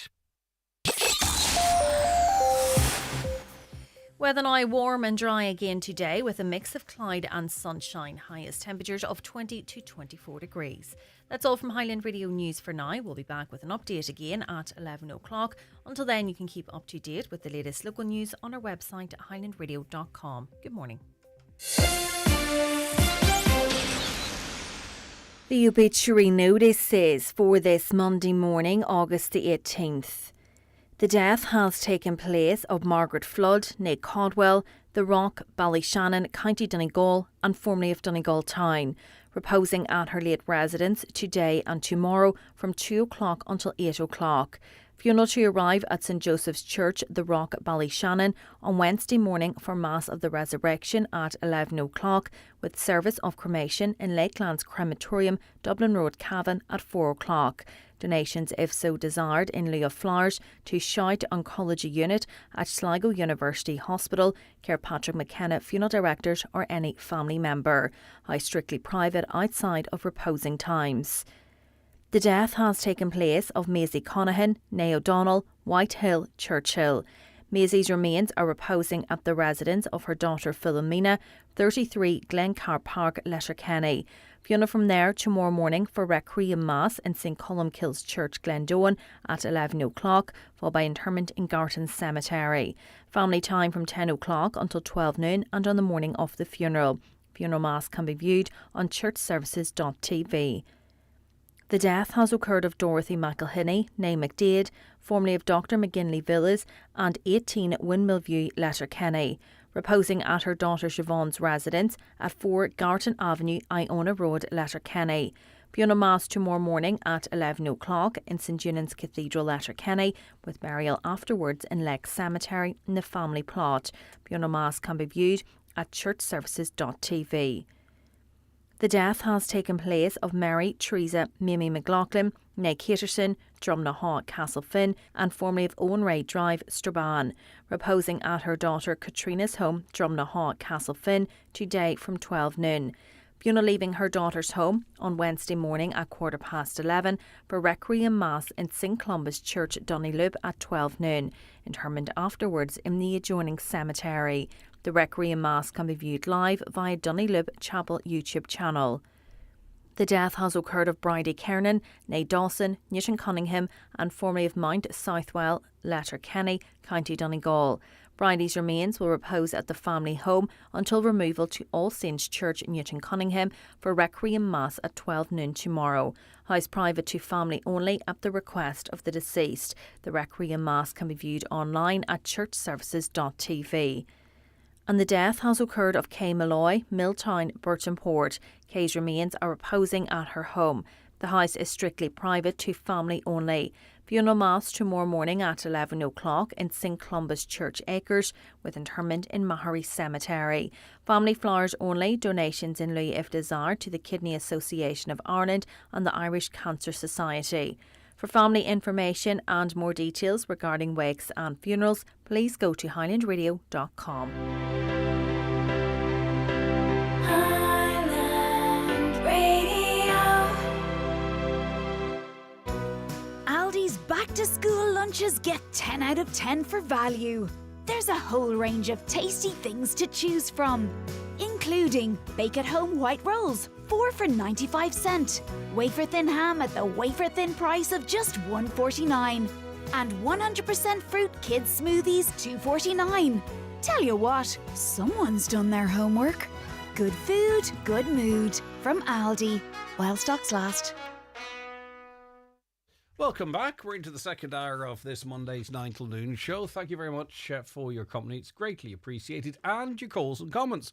Just to remind you how you get involved, 086 60 25,000. That's how you WhatsApp and text us. Or you give us a call too on 074 91 25,000. We like your emails, comments at highlandradio.com. And if you're listening to the overnight replay or the podcast, we can pick up your emails whenever you send them to us and include them into or in the next live show. And it's been a busy Monday morning on the phone lines. Finally, an important topic. The simple answer is that our government sold us out as usual. If other countries lied to achieve higher quotas, then this should be addressed. The EU don't care about Ireland, and we are the good little boys who do as we are told. And I kind of was putting that to Brendan Byrne before the news there. Successive governments sold out our fishermen to get deals for farmers. I think the last thing we need to do, though, is start pitching farmers against fishermen, but I understand where you're coming from. And although the sprat around our coast are being fished out to make meal for fish farms, there won't be any fish at all if this continues. Well, any access to the water I have, the sea, is full of sprat. Now, obviously, I'm only not operating, it sounds like I'm a fisherman, but, I'm only in a certain area. It's wedged with sprat, and it seems wedged with mackerel and pollock as well. So, as I say, that's anecdotal, but maybe I'm looking at that naively. A caller says fisheries in Irish waters are the second biggest contributor to the EU economy. Ireland's contribution is the second largest next to Germany. Without our waters, the EU economy would fail. Yet we've a ridiculously unfair share. We are also treated as a non-EU member and do not have access to the EU immigration database due to our open border with Northern Ireland. It's a sick joke. A caller not a big fan of Simon Harris. You wouldn't send him to shop, let alone negotiate our fishing quota. He might be. He might be quite a good negotiator. I don't know. Another caller says that successive Irish governments gave away our fishing grounds because they wanted to be the best boys in class in Europe. Good morning, Greg. The offenders of a road traffic collision should be made go around to campaign to schools, colleges and all training educational institutions and the public to help to explain what has happened in their lives and the efforts of the lives of those affected by their actions. That does happen. I mean, and that's one string to our bow, but it's not enough. We're doing quite a lot of that, and we're trying to hit young people with that information, but still we are seeing crazy driving on the roads, and obviously that leads to an increase in road traffic collisions. A caller says, on the Garda issue, it's very demoralising for Garda who do their job, get cases in front of the courts and then see the prosecution fall down on some technicality. Crazy that Garda have to be present at court also. Surely this could be better done so Garda time is used on the beat. Yeah, there was a case thrown out not too long ago because a guard simply was unavailable to attend court on the given day. Good morning. I see the same car every morning at the same time, parked outside the same pub in our town. He doesn't care, stands out smoking in full view of the guards, especially when court is on, staggers across the road into his car. I'm sick at the thought of what could happen and how the hell this person is getting away with it. Other comments here. Racism in Ireland is being grossly exaggerated to support a narrative that justifies a political agenda. Are attacks on the Irish by migrants not racist? And they far outnumber attacks on migrants by the Irish. Listen, in both instances, both are actually being exaggerated, I think. Not exaggerated, over-amplified. Both are issues that need addressing. Okay, both are issues that need addressing. But I think both sides, the counterpoint that, there's way more attacks by migrants than Irish, that's not backed up by statistics. And if the truth be told, and I'm not in any way playing down, but statistics don't back up an increase on Irish attacks on immigrants, for an example, or people of colour. So I think both sides there are kind of battling statistics that they can't really back up their argument with. But instead, let's try and eliminate both. Would that be an option? But anyway, I'll read on to give this listener the respect they deserve, but we seldom hear about them. An Garda Síochána confirmed that there's been no increase in attacks on the Indian community in Ireland, but we are led to believe the opposite is true. The problem is with the pulse system, sometimes the racial motive is not actually registered on the system, but it's like all these statistics. Everyone's twisting them to suit their own point of view. Another caller says, we have to pose the question, why are these racial attacks happening? What social inequalities are perceived by the attackers? Is there any truth to these perceptions? How do we rectify these perceptions or rectify these perceptions? Like, there's always going to be people who will pick on people for different reasons. And I just feel let's say, for instance, when there was recent controversy in Northern Ireland and people took to the streets, there was a large proportion of people who thought, right, I can go and do this now. I don't really care about the social issues. That's not why I'm doing it. But I'm young. I can have a go at the police. I can rebel a little bit. I can fill my evening. And I think to some extent, because there's such an open conversation now about immigration and that type of stuff in this country, that there are a group of individuals that will beat you up because they don't like your hairstyle, but now are beating people up because of their skin color, if that makes sense. Like, I think we need to sort of drill down and analyze what exactly is going on. 2 words for racism, says the listener: upbringing, rearing. Yeah, that is one of those ones where it's nurture and not nature, because kids 5, 6, 7, 8, 9, 10, 11, 12, 13, 14 years of age can all be in the same classroom and all be friends. At some point, though, nurture takes over and their relationship breaks down. Why the shock that Garda members' traffic divisions were lacklustre in carrying out duties, says a listener. This has been the case since the formation of the state and is not just limited to road offences. Certain privileged groups in Ireland have always benefited from Garda incompetence whenever offences have been committed. Will these things change? Not a chance. Status and brown envelopes will always triumph justice in this country, believes the listener. Who said that Enda Kenny was very well liked in the USA? What a barometer of measurement. Well, the USA is a broad church. So, I don't know if you're pro-Trump or anti-Trump, but it sounds like your comment is motivated by a feeling in that regard. Greg, Trump thinks he's a great negotiator. Well, he thinks he's a great at everything. Would a great negotiator just say no comment yesterday when he was asked about the meeting in Alaska? I think a real negotiator would do his talking at the meeting rather than on a press conference. Anyway, there's also a school of thought that thinks that Trump is a Russian agent. I'm not going to say I think he likes to be liked by Russia. I think he thinks for the US economy, there is a great benefit in Russia and America being friends, and the fly in the ointment is Ukraine, and Trump wants to get Ukraine sorted, not for the people of Ukraine or not for the people of Europe, I don't think, but actually for the business interests of America. But also I think he likes to be liked by the Russians as well. I think he'd love to be going through Moscow in a cavalcade.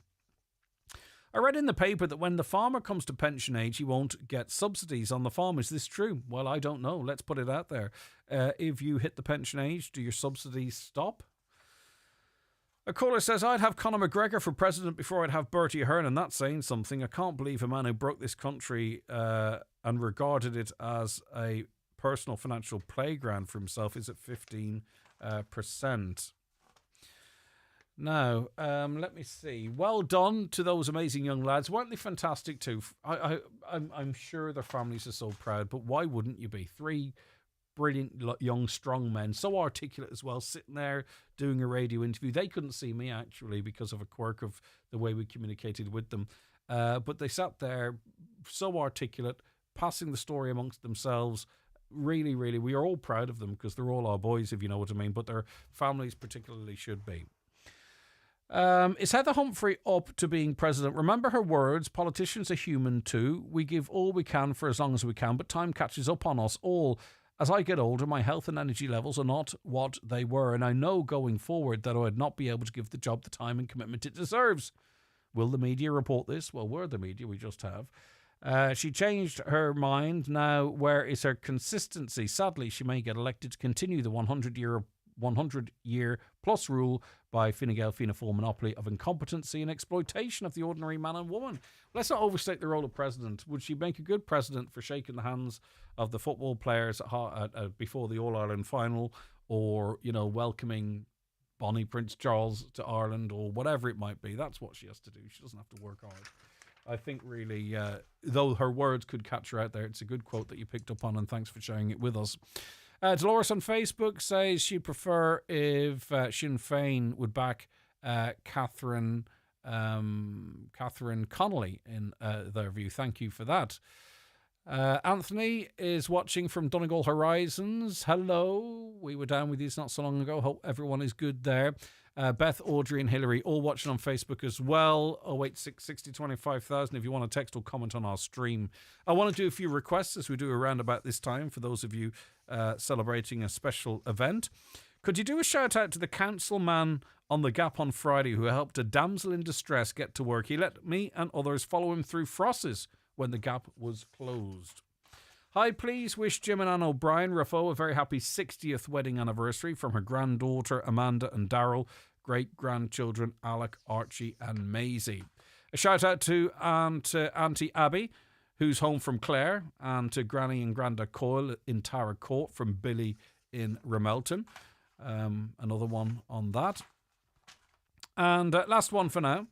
Hi, my name is Angela Dalton and I live in Castlefin, but my parents, William and Sheila Moriarty, who live in Letterkenny, are 60 years married. They were married in Gort in County Galway in 1965. They listen to Highland Radio every day, and it would be lovely if you could play a song for them to celebrate this day. They're avid listeners of your morning show at 10 a.m. to lunchtime. Start listening from 9, please.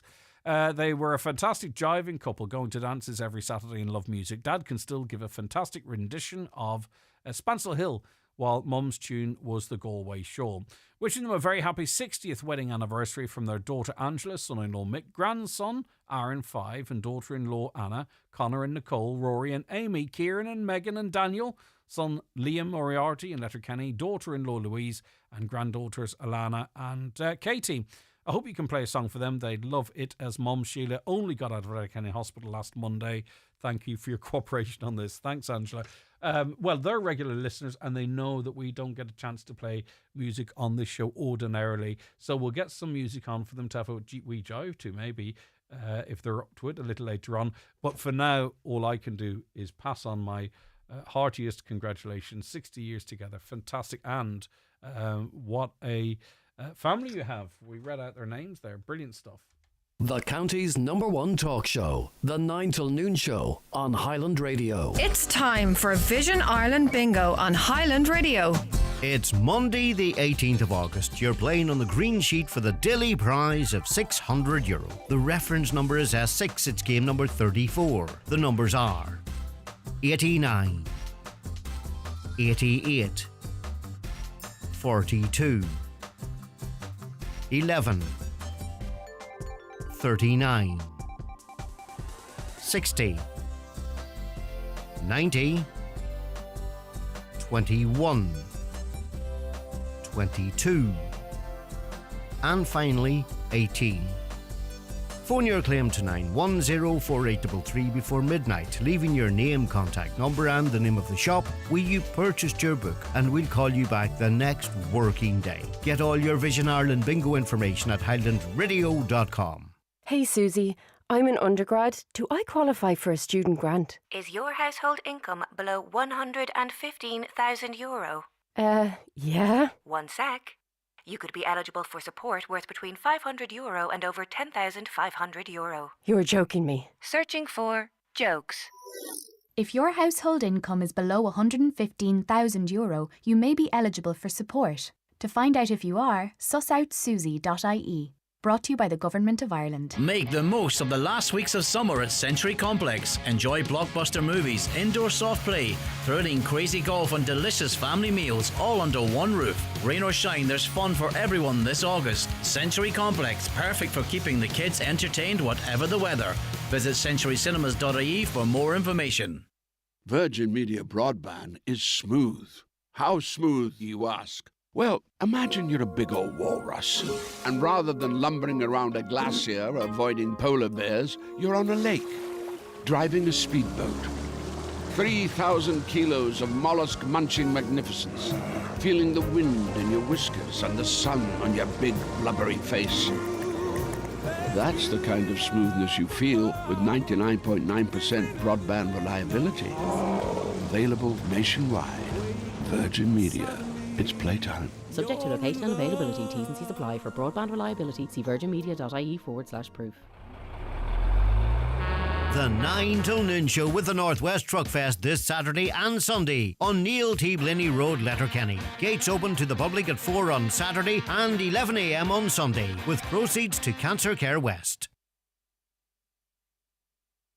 Now, we discussed the issue of these wee brown bins that you get, and we kind of didn't really have a say in it. They kind of landed at the houses for many of us. I know all about this myself. And then some people realised they were being charged a standing charge, effectively, for the bin. Many people dispose of their waste responsibly and don't really need the bin, so they're being faced with a bill that does tot up over time, and there's been mixed reports, and some of them quite negative, about opting out of it, people being told, well, it's kind of compulsory, not much you can do. And so Mary's going to give us an insight into this, actually, and tease the conversation out a little more. Mary, thank you so much for joining me for a chat. How are you keeping? I'm fine, thank you, and good morning to you and your listeners. Right, good morning to you. I suppose where I come from is, having lived in Dublin, we had the three bins for many, many years, the green, the black and the brown, and it was a brown two-wheel 140 litre bin. So I was somewhat surprised when Panda started rolling out a 23 litre brown bin and a 7-inch caddy. And when the gentleman called for the bin, I said, I don't really need the 23, I would like a 140 litre bin to take in the grass cuttings, hedge cuttings and food waste. There's only two of us in the house, but it does accumulate at times, especially when you have visitors. And he says, well, we'll contact Letterkenny, which I did, and they said, none in stock, don't know when they're getting them in. And I asked, could my name be put on a priority list? But the number that I rang for Letterkenny, I think, is actually a call centre number, as it later transpired. I took the 23 litre bin here, small one, and again, it's full at the end of 2 weeks. Carried out to the end of the road, it's quite heavy. So the flyer with it was from Panda Group in Dublin. That was their address in it, and it had a customer care Panda email address. So I said, right, I'll email them directly. And again, I was told, not available in your area, but they wouldn't explain what that meant. And I thought, this is really, really strange. So I asked how much it costs, $4.20 a month. Okay, fine. I keep waiting for my 140 litre bin, and I work with a 23 litre. At the beginning of June, $12.60 was taken from my account. I thought, that's a lot. That's a huge drop. Once you get your text, and the amount of money is in the text, but it doesn't say what it's for. It just says was a drop in it. So I contacted customer care, and they said, oh, we've taken 3 months charge from you. And I said, but you didn't have permission to do that. And I thought, this is really, really strange. And they said, no, that's the way it works. So again, I accepted that, except the following month, the same thing happened. So this time I rang the customer care in Letterkenny, and they say, finally come back and said, that was a mistake. That two amounts of $12.60 was taken from me instead of $4.20. And I thought, well, I can't be the only one that happened to. So I would ask your customers to check back on their text to see what happened around that time. Now, if you never use your brown bin, you will still be charged $4.20. And as you said, people in Donegal are responsible, and they have their own ways of disposing, be it through compost, and especially in farms, it's easier to do that. But there are some of us that do need bins, so we were happy enough to pay for it. Bear in mind, at the moment, we're paying €5 a month for a service charge for green waste and recycling bins, a lift charge of $12.50 for waste, and a lift charge of €6 for recycling. And I do recollect some programmes saying that the rollout of the brown bins would mean a saving to householders because we wouldn't be putting the brown bins out, the black bins out that often, and that makes sense. So I went on to my account with Panda and looked at the invoices, and a lot of people forget that part. You could actually see the invoice against the text. And it said government mandated compost service charge. I thought, that's strange. Why call it government mandated? It's just a service charge. What's the big secret? And when people see that, of course they get, I suppose, anxious and say, oh God, this is directed by the government, I better pay it, because they're afraid, naturally, of being in arrears. But checking the regulations, the government don't set the service charge, nor is it passed on to them. And that's charged whether you put the bin out or not, as it is with the black bin. Anyway, my situation is if I don't put the black bin out, I'm still charged. It's just nothing's picked up. You're still charged. You're still charged. So I went into the regulations. Being a former civil servant, I suppose you dig a bit deeper when you see things like this happening. And it says that your bin collection company must keep a record of customers who don't use their brown bin service. And that all you have to do is give them a note to say, I have an alternative way of disposing of my waste. And that's all you have to do. So what they've done is they've rolled this out. $4.20 a month comes to €50.40 per year. That'll pay your medical bills. That'll pay your food bill for a week. And over 10 years, that's a lot of money. But they weren't open and transparent to people in the beginning. So are you at the point...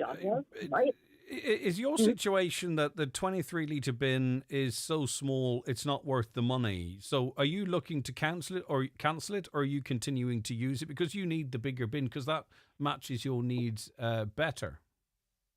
Absolutely. Well, actually,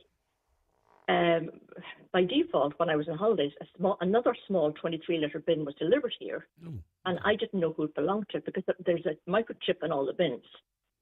So I rang and I said, who does this belong to? But they couldn't tell me. So, well, then please take it and give it to the person that it belongs to. And then I got a brainwave, well, sure, maybe they can reassign it to me. And that would help me manage the 23 litre bin. So when I got speaking to the correct person, in person eventually, it transpires that the Panda group have a policy that if you live in rural Donegal, you will never get a 140 litre bin. There's an urban-rural rule then, so obviously they've got one urban policy, one rural policy. Right? But they haven't told anybody about it. It's like the third secret of Fatima. Nobody knows about it. And so I could have been asking for the next 10 years for a large bin, and I wouldn't have got it from them. Now, that saying, I have since got it via a different way because somebody was nice and somebody realised, well, actually, where you live in Dunfanny, at the beginning of the Hornhead Road, is actually urban. You're not out in the country. But it shouldn't be based on urban rural. It should be based on domestic needs. If we're serious about why we have the bins in the first place, because if you have more stuff, you need a bigger bin. If you've left stuff smaller, if you've no stuff, no bin. You know, it's not complicated. It's not complicated. And I understand one of your callers 2 weeks ago brought the bin back to Letterkenny and he got refunded. But why should you have to go drive the whole way to Letterkenny? Not everybody has that way of transport. To me, they were happy enough to come out and roll this out to every house. Well, now they should go back to every customer and say, sorry, this is what we should have done. We should have asked what you wanted. 23 litre brown bin or 140 litre brown bin, which is on wheels. Yeah. Do you want it to avail of the compost service at all? If yes, we'll give you that, one or either of them. Or if you don't want to avail of it, just a little note to say, and we'll move on. Because if you give them a note explaining why, that covers them, because there is that opt-out, so they can also it's one of these things that just popped up. A small brown bin just arrived at our house. I don't know who's it from or what the crack is, to be honest with you. And then the 420 starts coming out. I mean, if you multiply that by a couple of thousand people, I mean, we're talking big money here. And how many of those people are actually availing of a service? I mean, it's a bit. It requires a bit more scrutiny, I think. Well, a simple thing like transparency. I mean, the background is Panda weirs are actually owned by Panda Global, as that they have a presence in most of the counties in the Republic, but they're now owned by an Australian investment firm. So somewhere along the way, the word profit is the top of the agenda. Those brown bins are probably cheap enough to buy in off the site somewhere and rolled out. Oh, but they'd be buying them in such bulk that I would say they're very cheap. So just to be clear, you're now satisfied. You have a 140 litre brown bin now, and you're being charged 420. You're happy with that, but it took a bit of a battle. You're okay with that now. You're not happy with the lack of transparency. But I'm also charged a lift charge of $5.50 for the brown bin. Right. So I don't mind that. Okay. I'm charged a lift charge for the green bin and the black bin, but I'm not sure why we should have two service charges. A €5 one and a $4.20 one. I'm not sure why we should have two. That's $9.20 a month, and it's a lot for a lot of people. Well, it's a lot. It is because there's no explanation what the service charge is covering. So why two service charges? I presume the service charge is for the bin. I presume you're paying in for the bin. I can only imagine that's the reason, no? Or to cover some admin? The admin, fine, but the €5 charge covers the green bin and the black bin. Yeah. The now $4.20 service charge covers a brown bin, in which case a brown bins that are not being collected, not wanted in a lot of cases. But it just adds to the whole confusion, let's say. There's no appeals mechanism. There's nothing in that on their website. There's no information on how they decide on rural, urban areas. At the end of the day, that shouldn't be the criteria. It should be based on need. But we've also spoke to a couple of people who were told, no, this is mandatory, and took that at face value and just says, oh, all right, then sure, everyone's, that's problematic for me as well, because some people just are told something and they go, oh, right, okay, well, blooming government. Do you know, that sort of a way? But then just soak it up. Absolutely. And as I said, as a former public servant, I can blame government at times, but where there is no blame should be attributed to them in this case. Yeah. This should have been rolled out through the country many years ago. As I said, it's in Dublin for a long time. It's working perfectly. Mm-hmm. It's a simple thing. It's segregation of waste. And what do you like? Do you use yours for like grass or old flowers or chicken carcasses? Is that the kind of stuff you're using yours for? Yes, it's everything, green and brown. Yeah. Garden waste, hedge waste. We all have little gardens. The grass has to go somewhere. Yeah, yeah. And even people living in the country may not have the means to dispose of brown waste. Oh, for sure. And could still prefer a 140-litre bin. Yeah. Yeah, those little bins, I do wonder. I mean, there's a little bin and then a little bin. And I looked at them and I was like, I know one's like a caddy for the house, but the other bin, and I'm thinking, what's this for? I mean, in my context, I have nothing to put into it. Do you know what I mean? Like, I have nothing to put into it. It's just the way the food in our house, there's just no leftovers, if that makes sense. Yeah, that can happen a lot of cases. But sometimes when you have people staying, and everybody's needs are different. Yeah. And even the little caddy, that costs money to make and roll out. A lot of us have our own caddies at this stage. Yeah. And we didn't need a second caddy. Exactly. So it should have been down to choice. A lot of those caddies are actually integrated into modern kitchens. They are actually in the kitchen. Okay, listen, it's a fascinating insight, Mary. We've made to try and progress this so your call has more worth. We contacted Panda as well just to find out what the situation is, and I think to make it very clear who gets a 23-litre bin, who gets a 140-litre bin, and how easy should it be? How easy can they make it to opt out if you don't need one at all? Because, as you say, 420 adds up very, very quickly. If you do not need it whatsoever, that could be your Sky Sports for 2 months, for crying out loud. I know that sounds silly, but, these are little things people might be sacrificing. All right, listen, thanks, Mary. Lovely to talk to you. Thanks for making it so clear for me to understand. Have a lovely day. Keep on composting. The 9 till Noon Show with the Northwest Truck Fest, taking place this Saturday and Sunday on Neil T. Blinley Road, Letterkenny. Enjoy live music both days, family fun, the spectacular truck convoy, and so much more. If you're aged 59 to 70, we will invite you for a free HSE bowel screening home test. Screening can help find signs of bowel cancer early, before any symptoms show, making it easier to treat. Back to school and back to routine, says I to old Mr. Brennan. Alarms ringing, shoes missing, someone crying over a lost copybook. And that's just the parents, says he. But at least a fresh, delicious Brennan's family pan in the morning always goes to plan, says I. A slice of sanity in the morning madness, says he. A crust of calm before the rush, says I. That's why anything baked is better with Brennan's. Today's bread, today. There's bingo every Monday night at Halfway House Burnfoot. Doors open at 7:30 with eyes down at 8:30. €2,500 must go. The snowball is now €1,350 on 45 numbers or less. If you're not in, you can't win. That's Halfway House Bingo Burnfoot tonight at 8:30. Join us for Alzheimer's Memory Walk, supported by Aviva, taking place on Sunday, September the 21st. Let's walk together for the 64,000 people living with dementia across Ireland. Register now for your pack and find a walk near you at memorywalk.ie or call 01 207 3800. Together we walk. Together we remember. Make great photos into beautiful gifts at McGee's Chemist Letterkenny. Different gift ideas include canvas prints, freestanding or ready-to-hang art blocks, and personalised photo books, perfect to mark any occasion. There's also jigsaws, calendars, mugs, and much more. For details, visit mcgees.ie. Turn your favourite moments into something truly special with McGee's Chemist Letterkenny. Thinking of changing your floors? Why not see what Florid Letterkenny has to offer? Florid have a large selection of solid, semi-solid and laminate click vinyl wood flooring, together with a fantastic choice of parquet, herringbone flooring, all at incredible value. Don't delay. Call Florid today on 087 161 7008.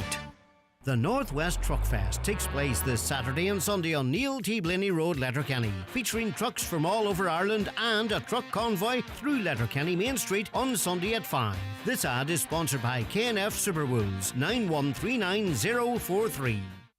Don't delay when you get your bowel screening invitation. Call us today on 1-800 45 45 55 or visit bowelscreen.ie. From the HSE.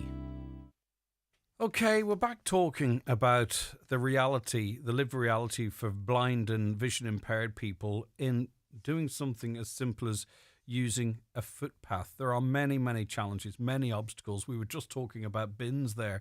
That's one of the problems, but hedges dangling down, all that type of stuff. And Kevin Kelly's Head of Policy and External Affairs at Vision Ireland. And Kevin, it's great to have you back on the show. Good morning to you. Good morning, Greg, and to your listeners. I just find it quite regrettable that we're doing this every year. You know, that we're talking about the same thing and it's not landing. Do you know what I mean? People who are blind or visually impaired are having the same experiences, and many, many of them are.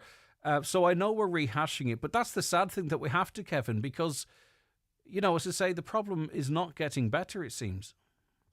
No, year on year, the data, as you say, is remarkably similar, and that's why Vision Ireland runs this campaign as an annual campaign to draw awareness and ask the public to take action and pause and have a thought and more consideration for people who are blind and vision impaired who do face these temporary obstacles when they go out and about. Almost 300 people participated in our survey this year, with almost 100% of those surveyed citing that they do encounter temporary obstacles every time they go outside their front door, which is very alarming, a little bit off-putting for some, particularly those who are maybe new to sight loss, who are building up their confidence, with 71% of participants saying that a collision with a temporary obstacle affects their confidence and may stop them from going out and about independently themselves. And we've discussed it on the programme previously, Greg, about some of the challenges that come from, you know, social isolation, people not getting out and about and participating in society. And a lot of the obstacles are things that are put in place by other people that are unnecessary. Things like, you know, parking your car across a path just because you're running into the shop and you think you're only going to be there for 5 minutes to grab a litre of milk. But in those 5 minutes, somebody who's blind or vision impaired could come along, not be able to pass your vehicle safely, either has the choice of having to wait, which is very inconvenient and very unfair, but oftentimes will have to step out onto the roadway into oncoming traffic, which places them at an unnecessary risk. Well, it robs them potentially too of independence. A lot of this is avoidable. 96% of people regularly encounter hazards such as wheelie bins. Simple thing.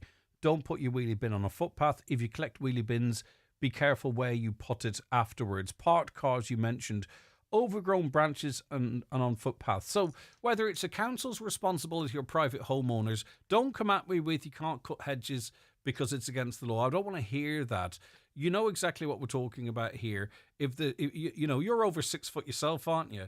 You know, consider someone who might be walking along and next thing you know, they get a hedge straight into the face. Now imagine that happening twice, and then imagine trying to go about your daily business without constantly worrying that this is going to happen again. That's how we need to get into that mindset, I think.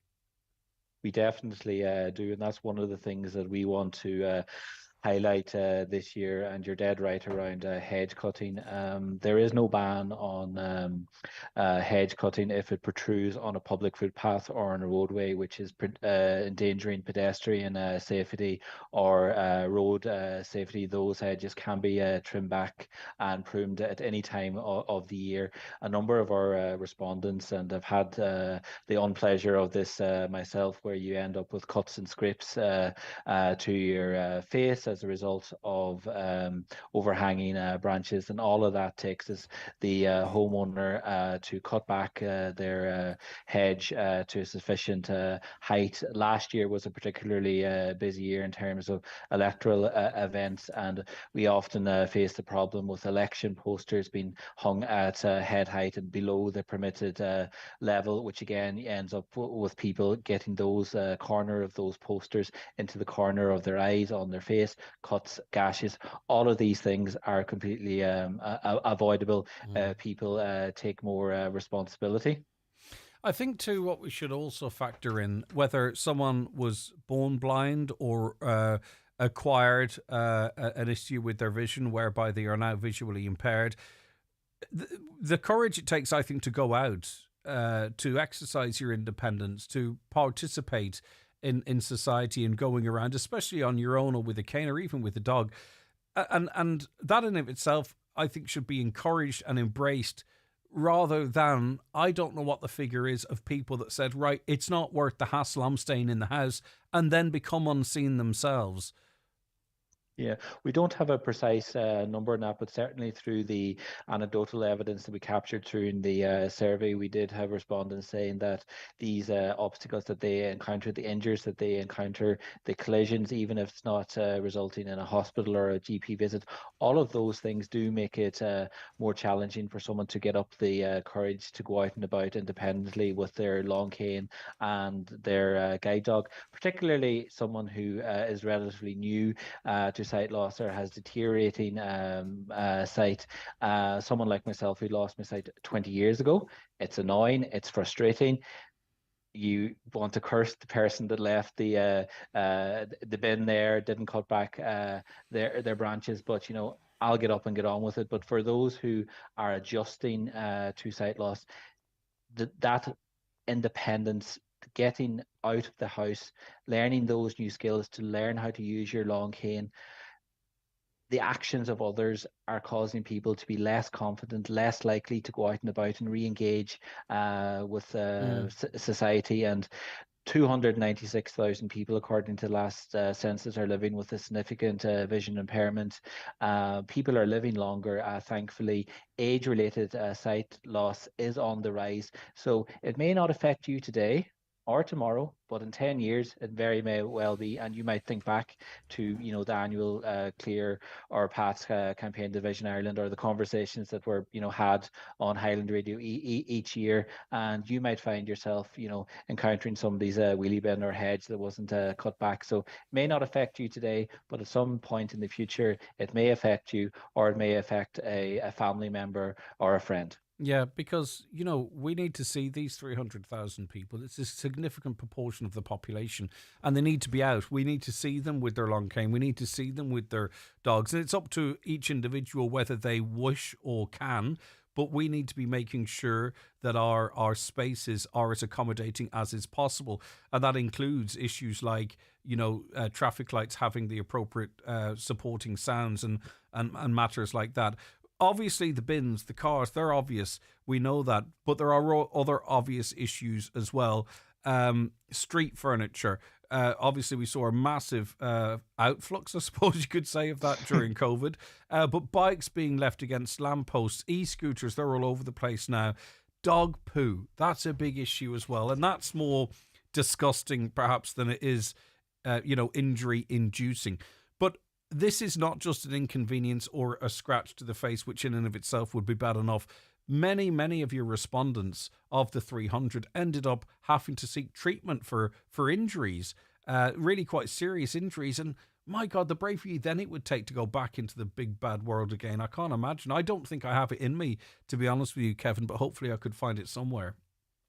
Yeah, 16% of those surveyed as a result of a collision with a temporary obstacle required a doctor's visit or a hospital appointment. So in real numbers, that's 44 people out of 281 people who participated in the survey. These injuries, beyond the cuts and gashes, as you say yourself, were sprained wrists and ankles, broken legs, broken arms, broken wrists, all sorts of very serious injuries, and are bound to rock your confidence, are likely to make you less wanting to go out by yourself. And to be honest with you, if your loved one, sprained their wrist because they were blind and they were using their long cane and they collided with a bin or another form of temporary obstacle, you're probably not going to be encouraging them the next time to go out and about by themselves because you don't want to see them having to go to the GP or the hospital again. So the effect spirals, and it has a denting effect on the confidence of the whole family who are adjusting to the new reality of someone in their household having sight loss. All right, listen, thanks, Kevin. I'm sorry that you're articulating it differently. Don't get me wrong, but I'm sorry that you having to repeat yourself because these surveys are throwing up the same responses all the time. But listen, thanks, Kevin. I appreciate your time. Kevin Kelly, there, Head of Policy and External Affairs at Vision Ireland. Have you been to the zoo, like one of the big zoos, the city zoos? We went to the zoo yesterday, and what do you think of zoos? Like, we had a fantastic day, and we walked around, and there was a group of us, and we had the kids with us, and it was great crack. But, geez, I left thinking, man, I don't know if zoos should exist at all. Like, sorry for changing the subject. It just came into my head, and I was curious what other people think. Like, the big animals, your lions and your tigers and your leopards and your gorillas and all, like, they're just lying there. Now, I know it was warm, but it was warm yesterday, about 20, 21 degrees. I don't think that should be too warm for these animals, like catching shade, or maybe they've just eaten. I don't know. But they're lying around there, and I was just thinking what it must be like if you're sitting there looking at people looking at you. If it was humans, you might be excited for 5 or 6 weeks, but then you would just sit in the corner going, when's this going to end? And maybe the argument for them is like sort of a conservation issue. I don't know. Most of them didn't seem to be endangered, but I don't. The smaller animals seem to love it. The seals were great, and the giraffes have long necks and all that kind of crack. But the rest of them, I felt like I was participating in something that's not fantastic.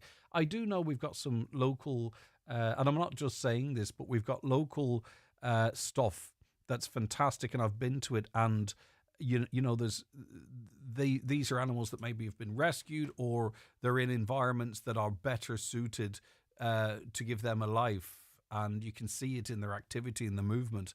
But I was at this big zoo outside a city, and I just was like, what am I doing here? Why are they here? They don't want to be here. I don't think there's any benefit to them, and they're just lying there. It could be stuffed animals.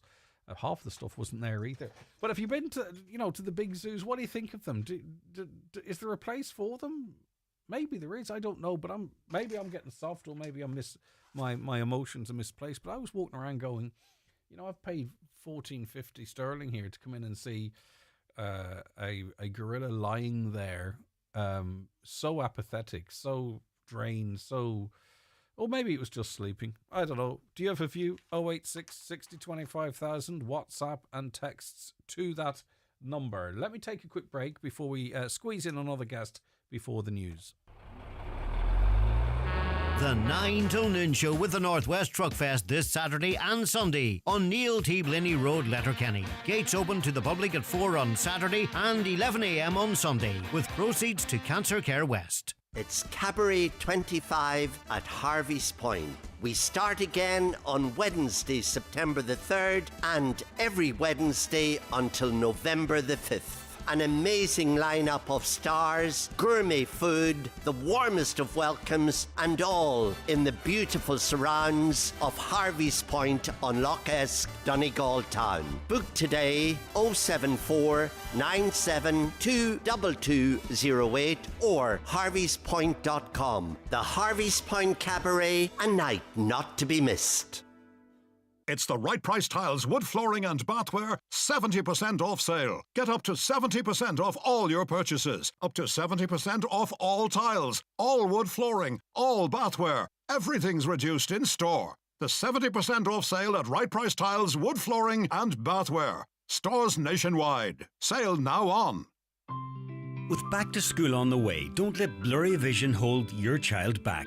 At Louis Walsh Opticians, there's a great offer of a second pair of children's glasses free. Yes, buy one pair of glasses and get a second pair free.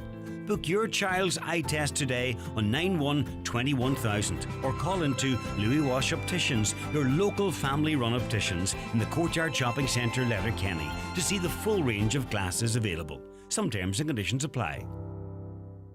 At Northern Regional College, enrolment is open for courses starting this September.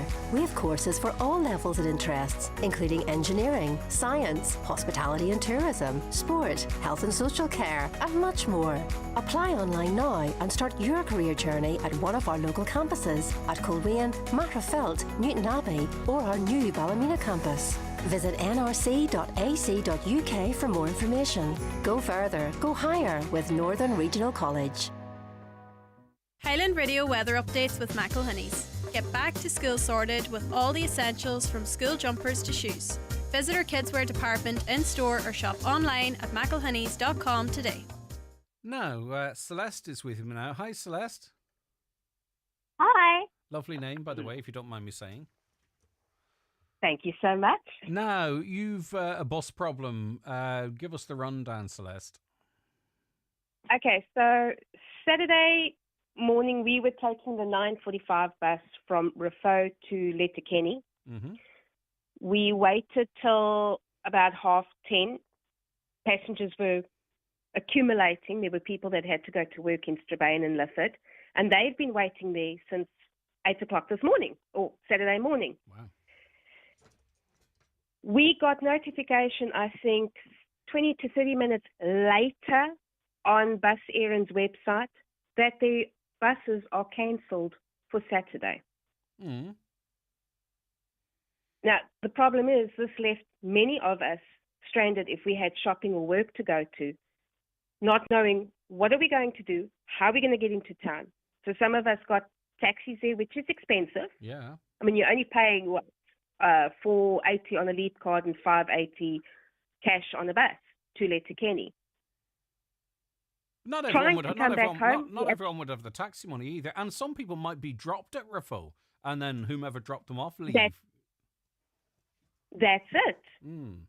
But the problem is, when we got into Letterkenny to come back home, there was no notifications to say buses cancelled for the evening. Mm.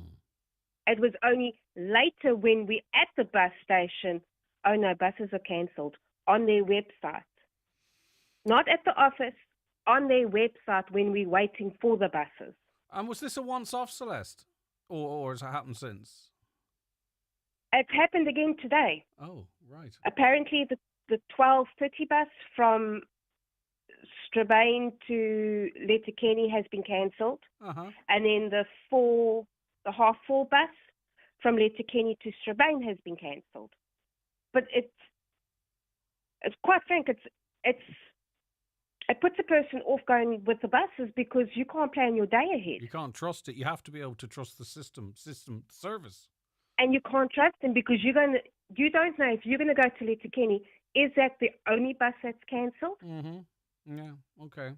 Because they do it in such short notice, and trying to get hold of them, that's another joke. Yeah, okay. Well, we're going to try and get hold of them and get an answer for you, Celeste, and see what the story is. I probably could write the press release myself, but we're going to try and find out what the crack is and maybe get a sense of how many cancellations there have been. Thank you so much for your time. That is Celeste. Have you other experiences of that, listeners? Let us know. The 9 till Noon Show with the Northwest Truck Fest, taking place this Saturday and Sunday on Neil T. Blinley Road, Letterkenny. Enjoy live music both days, family fun, the spectacular truck convoy, and so much more. Highland Bakery brings the magic to your morning tea break. Golden scones, still warm, soft in the middle and impossible to resist. Look for the packet with the rabbit on it. Fresh from the oven to your local shop. 25 years of Highland Bakery. In an ancient Celtic rainforest on the Inishowen Peninsula, we discover brown bears, along with a pack of wolves, Eurasian lynx, even red deer and wild boar, living just as they did thousands of years ago at Wild Ireland. For a wild family day out, book your tickets at wildireland.org. Planning a trip between Donegal and Glasgow this summer? Loganair has added more flights to give even more choice for your summer travel. Fly Wednesday, Friday, Saturdays and Sundays. Enjoy more flexibility for your adventures, plus a free 15 kg check-in bag. Book now at www.loganair.co.uk. Terms and conditions apply. Do you need help to make a healthcare complaint? Contact the Patient Advocacy Service. We are free, independent and confidential. We can support you through the complaints process for public acute hospitals and nursing homes across Ireland. Call us on 0818 293 003 or visit patientadvocacyservice.ie. Planning a celebration? Discover the brand new Lily's Restaurant at the Mount Errigal Hotel. A stylish new space with beautiful surroundings and your own private bar. Perfect for birthdays, communions, anniversaries and more. Book now at Res Diary or call 074 912 2700.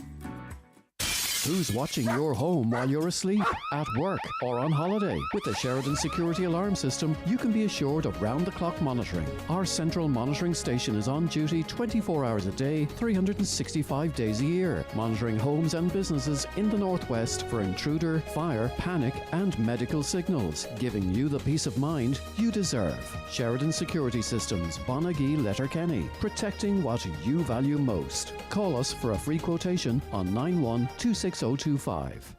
A positive, A negative, B positive, B negative, O positive, O negative, AB positive, AB negative, A positive, A negative, B positive, B negative, O positive, O negative, A positive, A negative, O positive, O negative. Ireland's supply of blood types is running critically low. So please, if you're a regular donor and we've texted you, call to make an appointment. Or if it's your first time, register now at giveblood.ie. Because we count on you.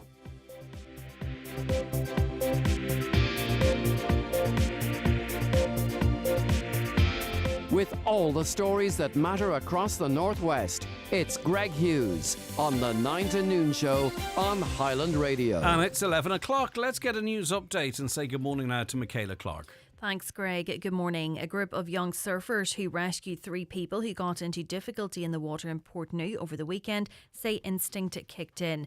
Matthew, Dalta and Turlock from Ardra sprang into action when they heard a woman crying for help on the shore as her 2 children and husband were in difficulty at Tramore Beach. The men, using their bodyboards, managed to bring all 3 safely to shore.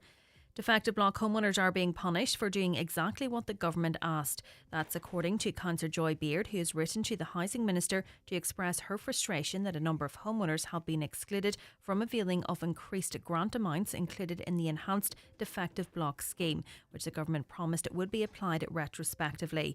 She says one homeowner took out a loan to the value of €50,000 to remediate their property and incurred over €24,000 in rental costs, which they were hoping to recoup retrospectively. European leaders are travelling to Washington with Ukraine's President Volodymyr Zelensky, hoping to secure firm security guarantees from the United States. Those heading to the White House include Keir Starmer, Emmanuel Macron and Friedrich Merz. Donald Trump's promising big progress after his meeting with Vladimir Putin, but allies say any deal must protect Ukraine's sovereignty. A Donegal man has been reported missing in Portugal. Mark Keeley was last seen at around 2 a.m. on Saturday in the Old Town area of Albufeira, close to the beach tunnel. He was wearing cream shorts and a light green polo shirt. Fine Gael's executive will meet later today to consider options for a new presidential candidate following Mairead McGuinness's withdrawal last week. Heather Humphreys and Sean Kelly are both under consideration. It comes as a new poll shows Miss Humphreys narrowly ahead of independent TD Catherine Connolly as the public's preferred candidate. A vet who practised in Donegal and was convicted of trafficking a horse sedative in Romania has been allowed to continue working in Ireland. According to the Sunday Independent, the High Court in recent days failed to strike off Valentin Ciubanu off the register on the basis of legislation that it does not allow for vets to be summarily struck off for convictions that occurred before they were registered with the Veterinary Council. And Lochswilly Ornelai is reminding people that if they see someone in difficulty in the water, to never hesitate to contact the Coast Guard. It's after the rescue service was tasked last night, shortly before 10 o'clock, by Mallinhead Coast Guard to assist 3 paddleboarders near Lisfannon Beach. After launching, Lochswilly Ornelai discovered that the paddleboarders had made it to shore and were in good spirits. Those are the latest headlines. We'll be back with an update again at 12 noon. Michaela, thank you very much indeed. We're going to be back with the next hour, the last hour for today of the 9 till Noon Show after a short break.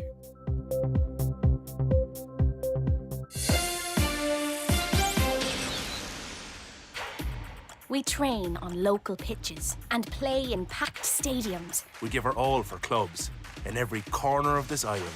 We take on local rivals and we take on the world. We push ourselves and we push each other to see what's possible. We are the game. Every player. At every level. We are rugby. Energia, official energy partner of Irish Rugby. Think of the possibilities.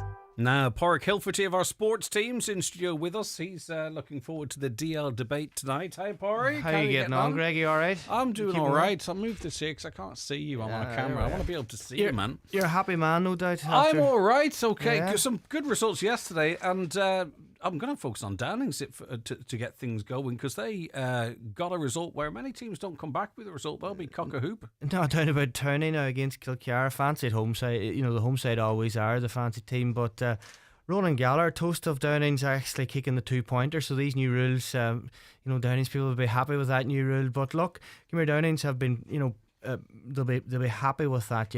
Big performance, and suppose to go away anywhere and one is good. But for Downings, for their development and everything else, and Kilcar will be bitterly disappointed. They've got a number of players down there.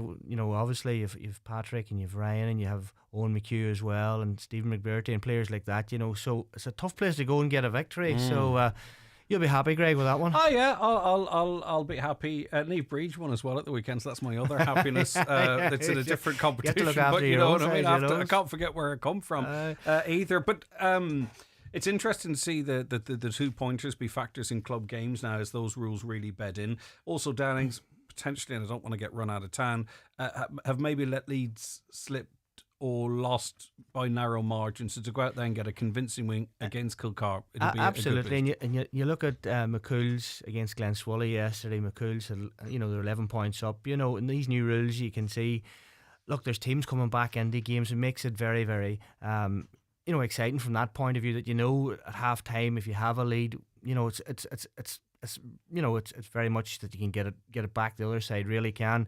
And Glenswally yesterday proved that. But also, when you have 2-point kickers, you look at Michael Langan come back in for St Michael's there yesterday, kicking 11 points. I think he got, Greg, and they got return, isn't it? Some return, and as I say, to have that luxury to bring him back in, as well from a St Michael's point of view. And there's other games as well. I was in Davy Brennan Memorial Park working for the Donegal J Stream on Saturday night, and a real championship feel up there. Huge crowd up there as well. And it was a bit of a smash and grab from Niamh Connell. Ardra looked like they had the game won, but again, showing their experience, the Brick Malloy kicking a 2-pointer. So again, they got another free after that to win the game. Real championship feel to it, but again, just showed the new rules once again, really coming to the fore there as well. For the most part, the big teams had the big wins too, though. Do you see any team coming through and upsetting the apple cart as we come towards down the business end of things? It's going to be very hard to see that. But look, you look at Dunloe last year. They're in the final. The one again at the weekend, they defeated Kelly Beggs. 13 to 11 points. That's a good return, isn't it? Tony Boyle was speaking to Tony yesterday. He was at the game, and they were comfortable with that too. At Dunloe, they've won 2 out of 2, and look, Kelly Beggs, big victory the week before that against Termon. So they were going in there with a lot of confidence and big expectations. But now the home side, really getting the goals was important. Would Termon have been expected to do the job against Full Masters? Because all I've been hearing from Full Masters is there was a club with a deep pool of talent coming on, maybe to sort of start mixing it at the very highest level. Well, when you look at it, it does take time to get players through, and from a Termon point of view, it was they had to win. They were at home, and they performed really well, and suppose for Masters, just got the goals at that the particular time. They got 2 goals in the first half and 1 in the second half. They got the second goal just before the half-time whistle to keep them really in it, But look, come back in your point, Greg, there is a lot of talent coming into that Four Masters side, but they are young and people need to have patience with them as well, and it does take a little bit of time to gel, and look, just senior football championship is a different ball game, Greg. It means so much. It means so much, and it means so much to everyone. And suppose the league format, you can see a lot of the bigger teams have been resting players, the likes of St Eunan's and Neve Connell. But for the likes of Termon, they won the Division 1 this year for the first time. They had to get a performance yesterday. They had to deliver at home and big home support. And to be fair, the lads did. And kind of were you talking to there too a bit of big game experience as well? Bit of big game experience as well. And coming back on the 2-pointers, you had Ryan McFadden kicked a number of those scores as well as Ricky Gallagher, and just showing that little bit of experience. And it was a beautiful day yesterday, beautiful conditions, and we were blessed with the weather. Good big crowd, and look, using that 2-pointer, it works as well. There was some question marks, although I know it's been around for quite some time now, as to how it would work in a club environment. You know what I mean, with the amount of officials that are available and all that type of stuff. How you've seen it operating now? Does it feel like it's operating the same as the inter-county setups? Or definitely, probably it's going to take a bit of time.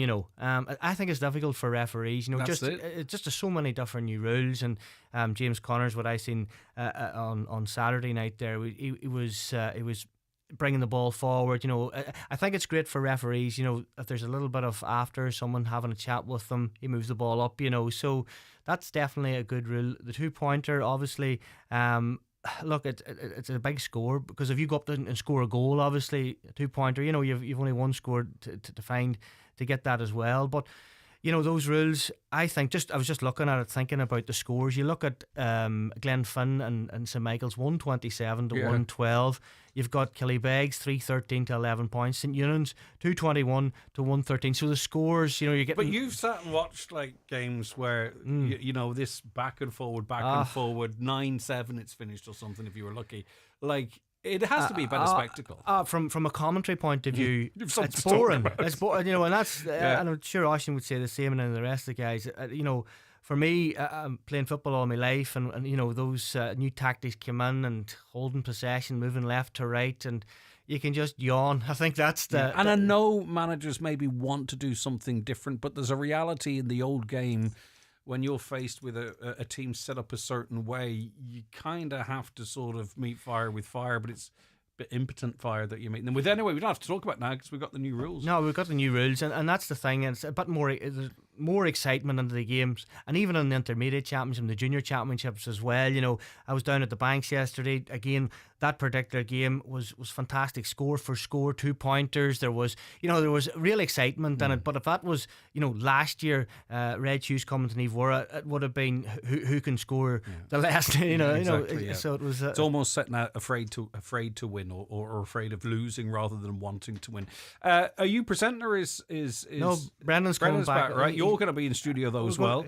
With Oni McGarvey, Glenn Mahara and Rory Kavanagh. It's a pretty good lineup. Yeah, Rory. Suppose Rory's gone up to Glenn Mahara now this year, and got a victory yesterday against Banagher, 117 to 14 points. Wonder what it's like, Ed, now, heading into a new workplace, because that's effectively what he's done, right? And he's not just gone into any workplace. Yeah. These guys are all Ireland champions a couple of years ago, and Ulster champions as well. So big expectations there from. Takes balls, I think, to take on a job like that. But Rory, of course, knowing Rory down to the years, and Rory, fantastic footballer for Donegal and for St Eunan's, and even winning championships with St Eunan's as a manager. Serious pedigree there, and it's going to be interesting, as you say, having a chat with him about leaving Donegal football, going into. I have to think, are you going to meet their expectations, or are you setting your own expectations? Yeah, well, he's coming off the back of Malachi O'Rourke, who has huge expectations, but no better man than Rory to meet the challenge, I would say, Greg. And that's what it's all about, isn't it? He started off with a victory, so yeah, looking forward to tonight's conversation, and looking forward to having a chat with Brendan as well about Oasis. Seemed a good gig, Greg. He seemed far away from the stage from the videos I saw, but anyway, yeah.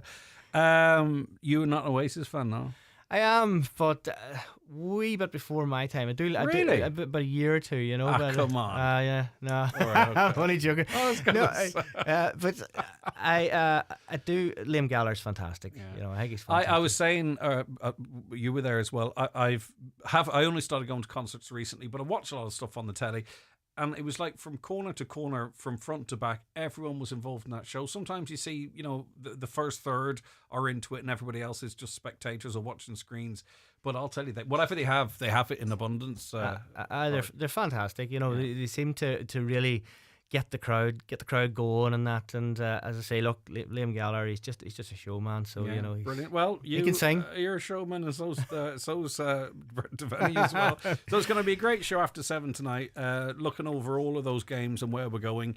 And of course have an eye across the ladies football and all that kind of stuff too. We're just focusing on here. What else is on the show? I suppose the draw was made as well for next weekend for the round 3, so some mouth-watering ties as well, as you will know.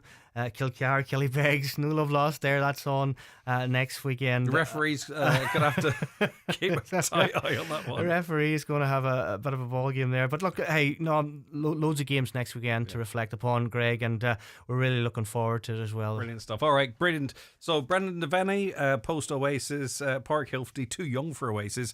Owen McGarvey, I'm not sure. And Rory Kavanagh, his focus is on Glen Mahara at the moment. He's not too worried maybe about Oasis. Or maybe he was there, who's to say? That's all after the 7 o'clock news tonight. You can listen to it live or catch the podcast, which is live on our website very shortly after. Porrick, thanks very much indeed. Thanks, Great Jake. to have you in studio. Back after these. The county's #1 talk show, The 9 till Noon Show on Highland Radio.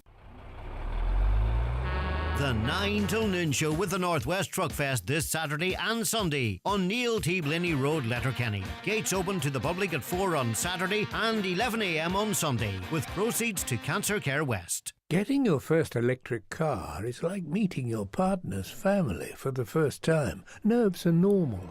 You were stressed about awkward silence with her dad. Now you chat for hours about sport. You're worried her mum wouldn't like you. Now she likes you better than her own son. Likewise, once you experience how great an EV can be, you'll never look back, especially if it's a Skoda. Order your electric Enyaq or Elrock today. Skoda. Your local Skoda dealer is DMG Motors, Clar Road, Donegal Town. Telephone 074 9721 396. I'm at Dublin Airport Terminal 1 doing a survey. Oh, here's someone. Excuse me, do you mind if I ask you a question? How far did you have to park from the airport? Oh, that far. Did you know that if you'd taken an expressway coach, it would have been super comfy and so easy to book, and it would have dropped you right here at the door? Oh, you didn't. Oh well, next time. Bye. If you're going to Dublin Airport, book online at expressway.ie and get right to the door. Don't go the car way, go expressway. Way better. Injuries happen, illness strikes, but waiting in A&E doesn't have to be your only option. At Ophidia Letterkenny Minor Injuries and Illness Clinic, we treat everything from broken bones, cuts, burns, infections, rashes and more, with X-ray on site so you get answers fast. No appointments, no delays, just expert care right when you need it. Don't wait. Walk in today or visit ophidia.ie. Ophidia Letterkenny. Expert care without the wait. Every year, about 2,500 people in Ireland get bowel cancer. Bowel screening helps to reduce your risk of developing it. If you're aged 59 to 70, register for a free bowel screen test kit. Once you've done the test at home, return it by free post and we'll test your sample. If you need follow-up tests, we'll let you know. Register today at bowelscreen.ie or free phone 1-800 45 45 55 from the HSE. The Northwest Truck Fest rolls back into Letterkenny this Saturday and Sunday on Neil T. Blinny Road. Enjoy live music and a truckload of family fun. This ad is sponsored by JD Recovery Services, Kilmacrennan and Donegal Town, 9139303. Highland Radio Time Checks brought to you by EirGrid, the operator and developer of Ireland's electricity grid. EirGrid, powering up communities, powering up Ireland. The time is... The time now is 17 minutes past 11. Now, on this week's Monday Focus, we discuss the defective blocks crisis, and it's a critical one, of course, for Donegal families. Councillor Martin McDermott is Cathaoirleach of Inishowen Municipal District. He's former chair of the Enhanced Defective Block Grant Scheme Committee with Donegal County Council, and he's also affected by this crisis. Martin, thanks for calling down to us. Thank you, Good Greg. to have you with us. It's a funny one, this, because, you know, no one's got any sympathy, or it seems, for elected politicians. Do you know where I'm coming from? Like, you're dealing with this crisis. You're dealing with it at the coalface, affected as yourself, but also you're trying to be that in-between person between people who are affected by it and the mechanisms. But no one's got any sympathy for you as such, but you're living this just like everyone else. Do you get that sometimes, that you're afraid to talk about how this is affecting you because, well, you're a councillor, you know, it's all your fault or whatever it might be? I don't believe that, don't get me wrong. But do you understand where I'm coming from? Yeah. Look, that's certainly true. And, you know, it probably works both ways, Greg, for me. The fact that I'm going through that, I'm in the process of it. And sometimes that makes it easier for me when people ring me and to understand the process and to know exactly the positions that people are in. Because, look, there's nothing easy about this process. There is nothing easy about having to, you know, take every last thing out of your house, to move to somewhere else to live. It's a funny one because that's subjective. Like, if it were me, do you know, the unloading of the house and that stuff, I see the heartbreaking people. It's just the way my mind works.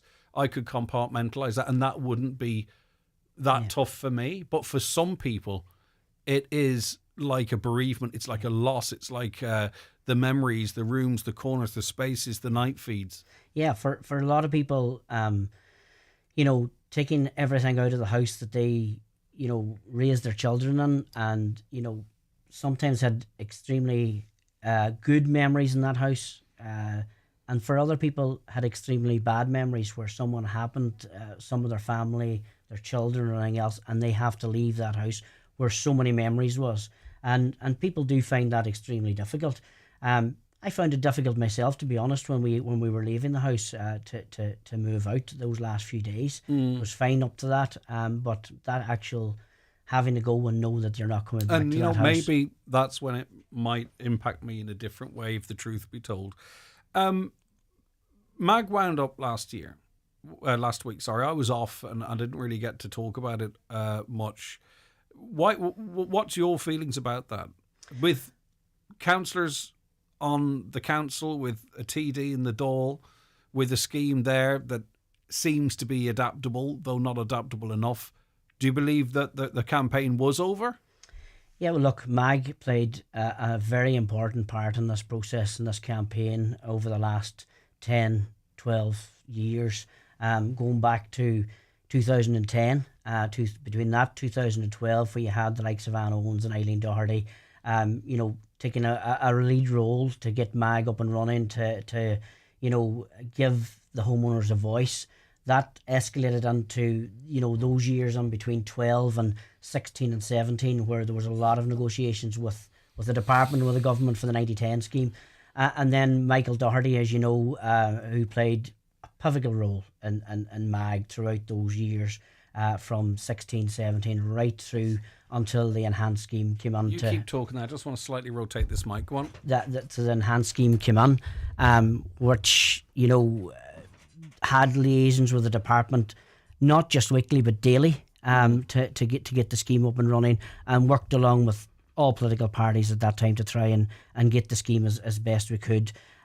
So I think they played a really important role. I suppose with the 100% Redress Party electing 4 councillors and a TD, that sort of took over that role that MAG was playing.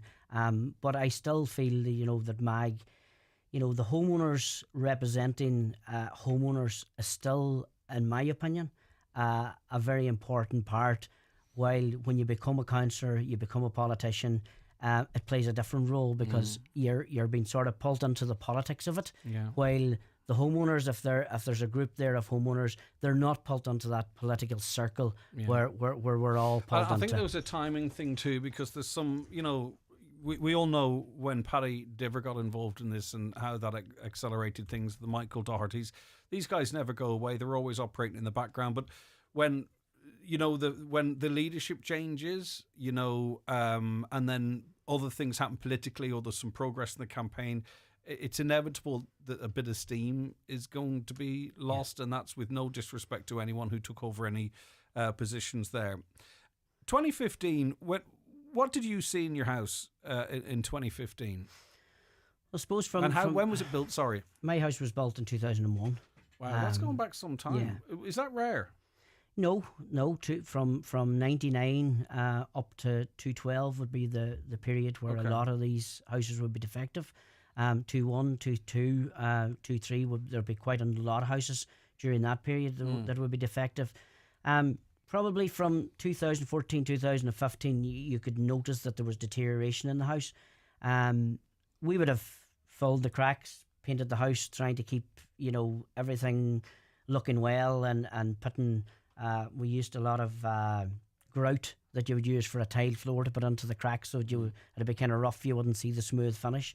But once 2016, 17, when the inside of my house started to deteriorate, I had a crack. If you walked on my front door, my sitting room was to the right hand side, and you walked in the hall. My house was busted from floor to ceiling through the internal walls, not the external walls, the internal walls, where it was busted completely through to the sitting room.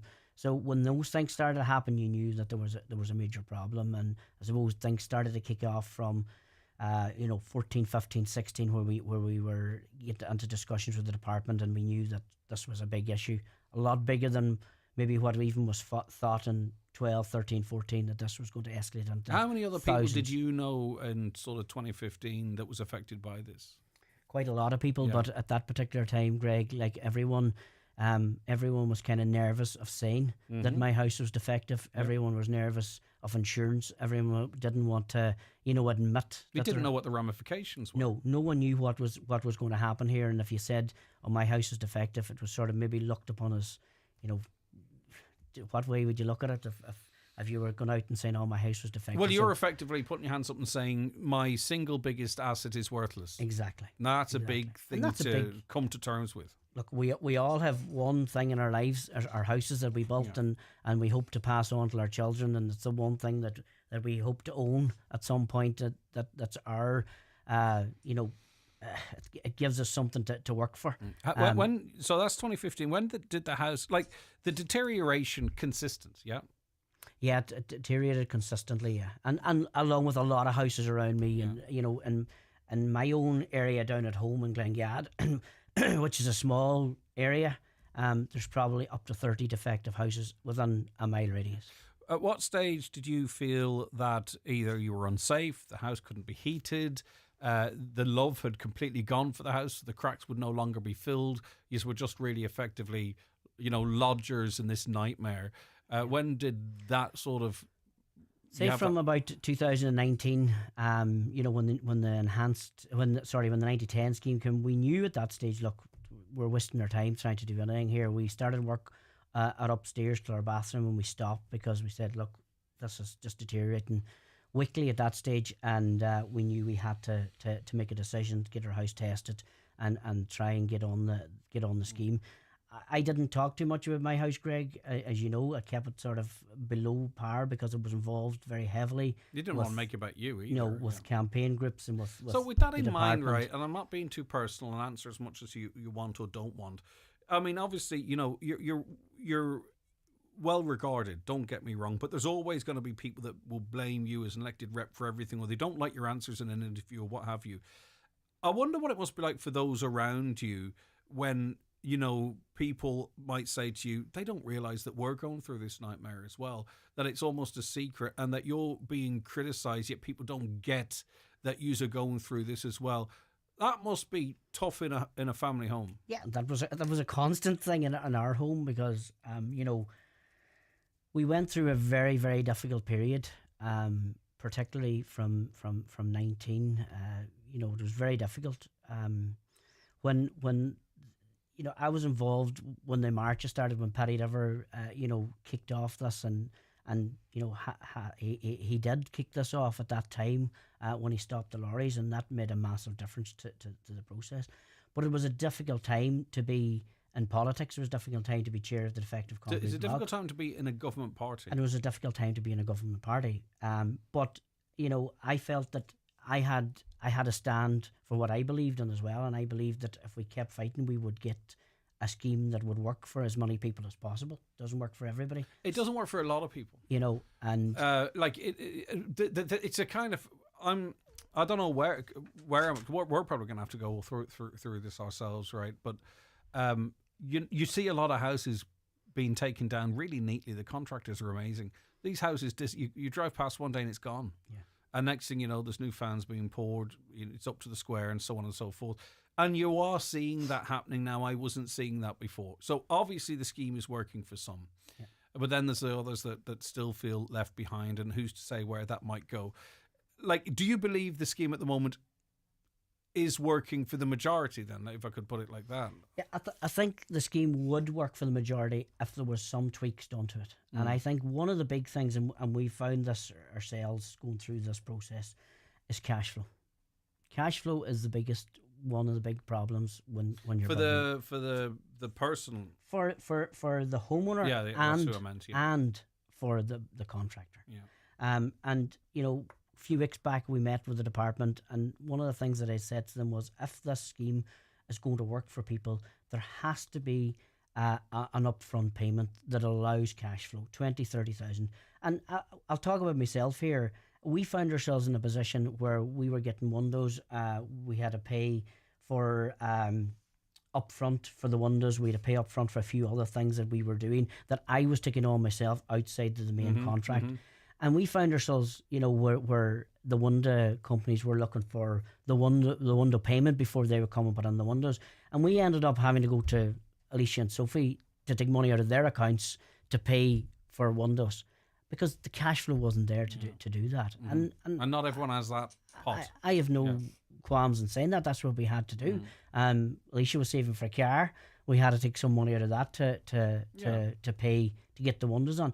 And that cash flow, and I've been talking to lots of other homeowners, and I talk to homeowners every day of the week. That cash flow. But the problem now is what we're having is contractors are starting to see the problems. They're starting to see the payments, whether it's at the square or the first fixings or wherever it might be. They're starting to see the delay in the payments. And we were speaking to a gentleman there not so long ago, that the contractor was due to start in September, start of September. Can you imagine having that locked in? Yeah.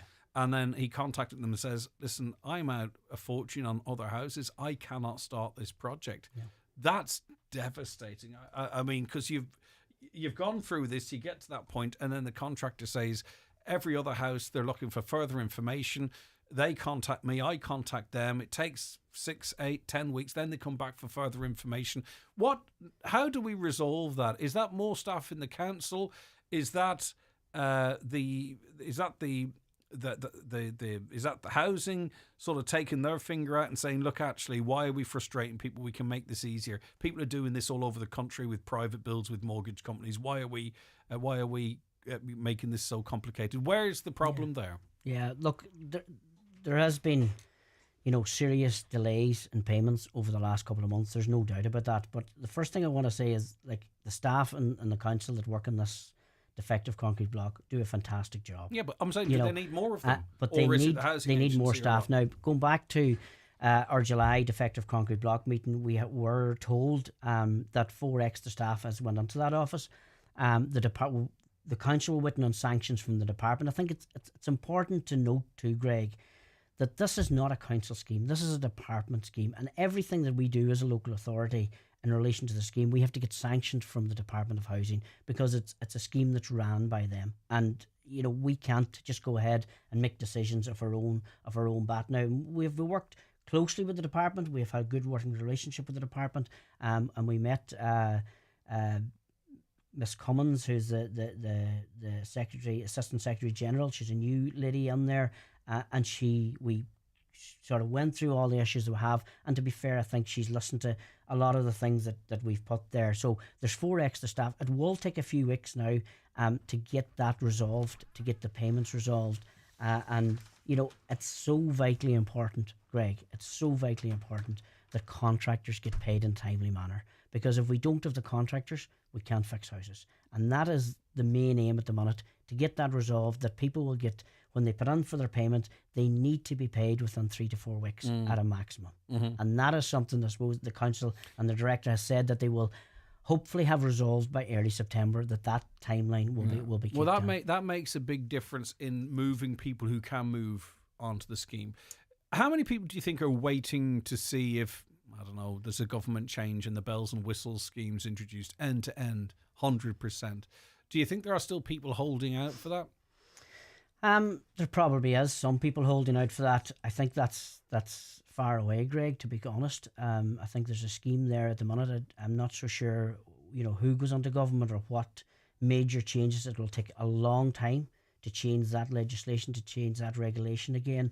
But with respect, we were told that that's why we should accept the 90-10 scheme. That was exactly the argument as to why we should take the 90-10. I do feel that there needs to be, particularly for elderly people, this is a big undertaking. We see it ourselves. We know the pressure that's within our, even within my own home. When you said to me earlier, is there pressure within home? There is, particularly when people are battering you on Facebook and that's what I was trying to get at. Giving you a hard time and shouting, saying things that you're not doing or that you. But you're damned if you do, because if you come out and say we're going through this, it's a heartbreak for me. Well, that you just get a different type of abuse. Exactly. So you just don't take that on. But at home, your family feels that we're going through this, but and they didn't stand for election, Mark. No, they didn't. No, Okay. No, and they remind me of that too. Yeah, I know, but I do know they support you greatly. Okay, we're gonna have more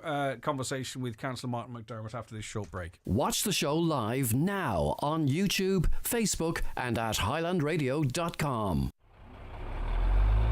The 9 till noon show with the Northwest Truck Fest, taking place this Saturday and Sunday on Neil T. Blinny Road, Letterkenny. Enjoy live music both days, family fun, the spectacular truck convoy, and so much more.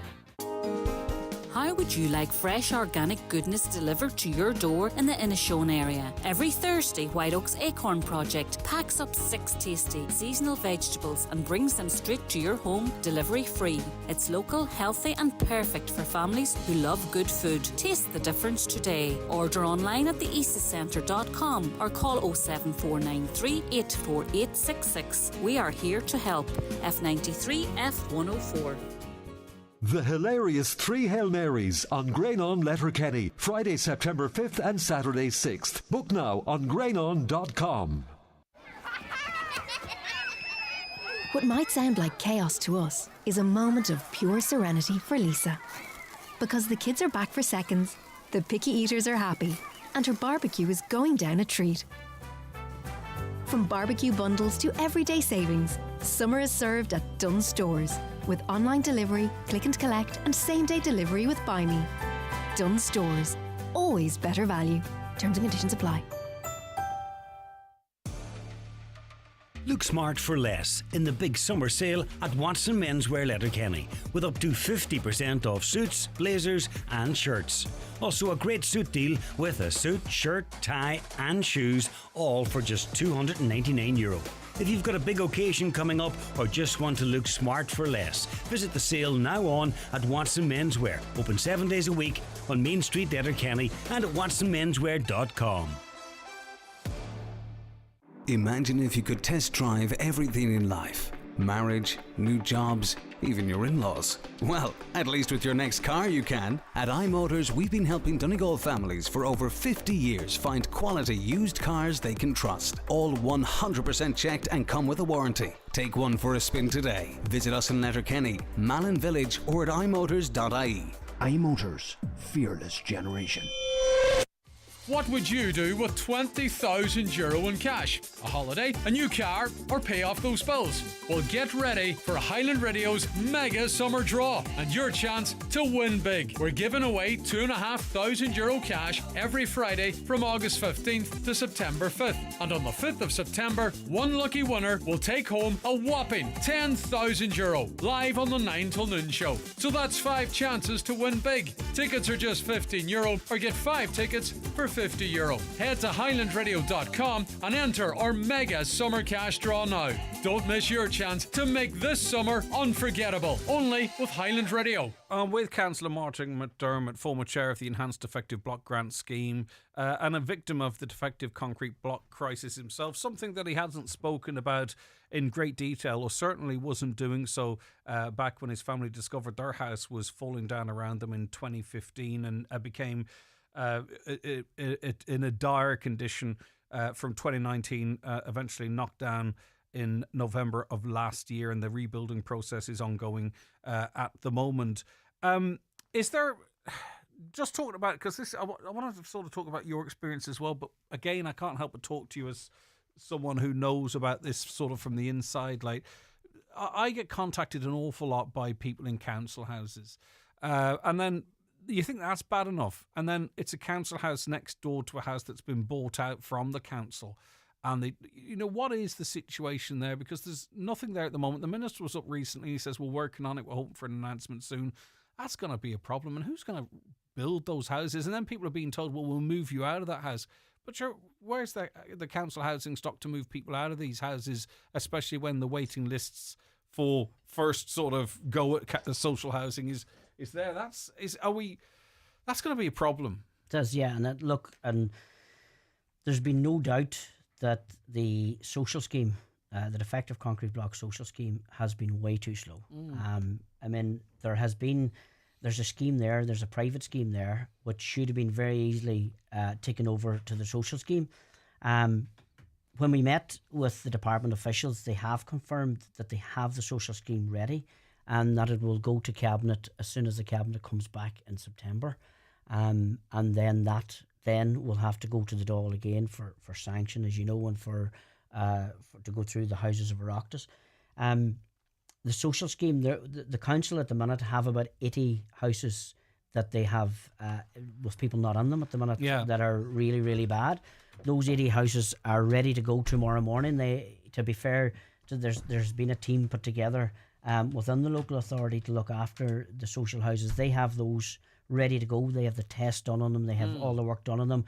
They just need to hit the button to get those out to tender. And once they get the go ahead from the department, those will go ahead. But Greg, do you think they'll be tendering them individually or in groups? No, they'll be tendered not individually. No, they'll be tendered. And outside of that 80, how do you think they'll decide which houses are the next? Is it all about the condition of the house? They must have some sort of an assessment system in place then. Over the last year and a half, the council have been working and assessing all their defective homes. They've done they've done it on all their housing stock. They have put together the houses that need immediate repair and so on down the line. Houses that don't need immediate repair. We're looking at probably somewhere around 1,500 houses here, Greg, that needs to be remediated in the county. And there's 80 ready to go. And I'm not trying to throw that info back at you in a negative way, but it just goes to show. I'm not saying there's 80. There's 80 that people are not living in at the moment. Yeah, okay. So those 80 could be started tomorrow morning. And the other there's other houses that if you take Clospatrick, Ardnagulla, lots of other housing estates that are exceptionally bad, that people are still living in exceptionally bad houses. And what like I'm contacted by people too. Contacted recently by a family of 4. They're in a council house. It's covered in black mold now. No history of respiratory problems, and the kids have all asthma now, or pleurisy, is it, or whatever. Yeah, that mom and dad, they're like 60, 55, I think. Now they've developed breathing issues. They're contacting the council, and the council is saying, well, what can we do? You're like, there's no, is there a plan for sort of work to happen in between houses being knocked down? Well, look, there needs to, we've had this with the department officials, and I know that our own officials in the council had a long conversation on the Friday morning after the Thursday that we met, the 23rd, I think it was, about there needs to be, and you would have heard a number of councillors discussing temporary accommodation, modular homes, this type of thing. We have met organisations and companies that do that type of homes. But the housing agency, the government, seem to be dead against it. No, they are dead against it, but we are going to have to do something, Greg, temporarily to get people out of houses, to get them fixed. And we just don't have the housing numbers here to be able to move people. Like if we start fixing 80 houses, that's going to take, at best a year and a half to get that done. That's only 80 houses out of 1,500 houses that we have to remediate. So there needs to be an outside the box thinking here that can move people a lot quicker and get contractors to go into a full housing estate. There's no point in going on and fixing 5 houses in St Patrick's Park in Cairn. We need to go and fix all the houses at the one time so that we move people out of that and move people back in again. Sure, have a drink of your coffee there. I'll try and make this question a little bit longer because I know what it's like when it's sitting there. Did you take your fans out as well?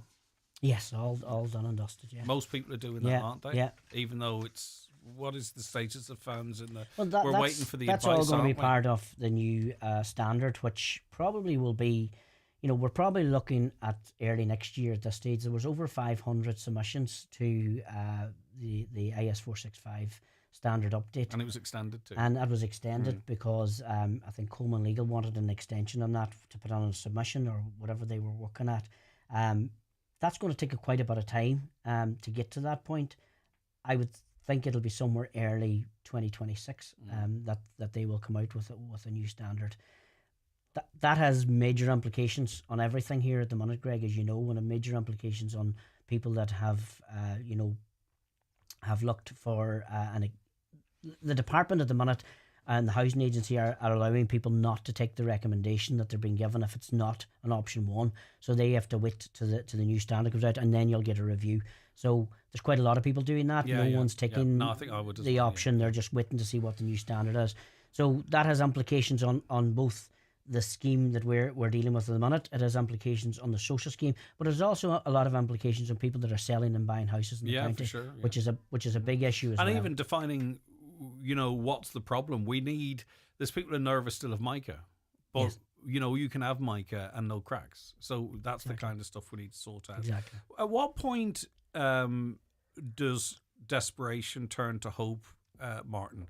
I would imagine the low is when the last of the stuff is coming out of the house, right? The next thing, the windows are going to disappear, the roof's off, it becomes your shell again.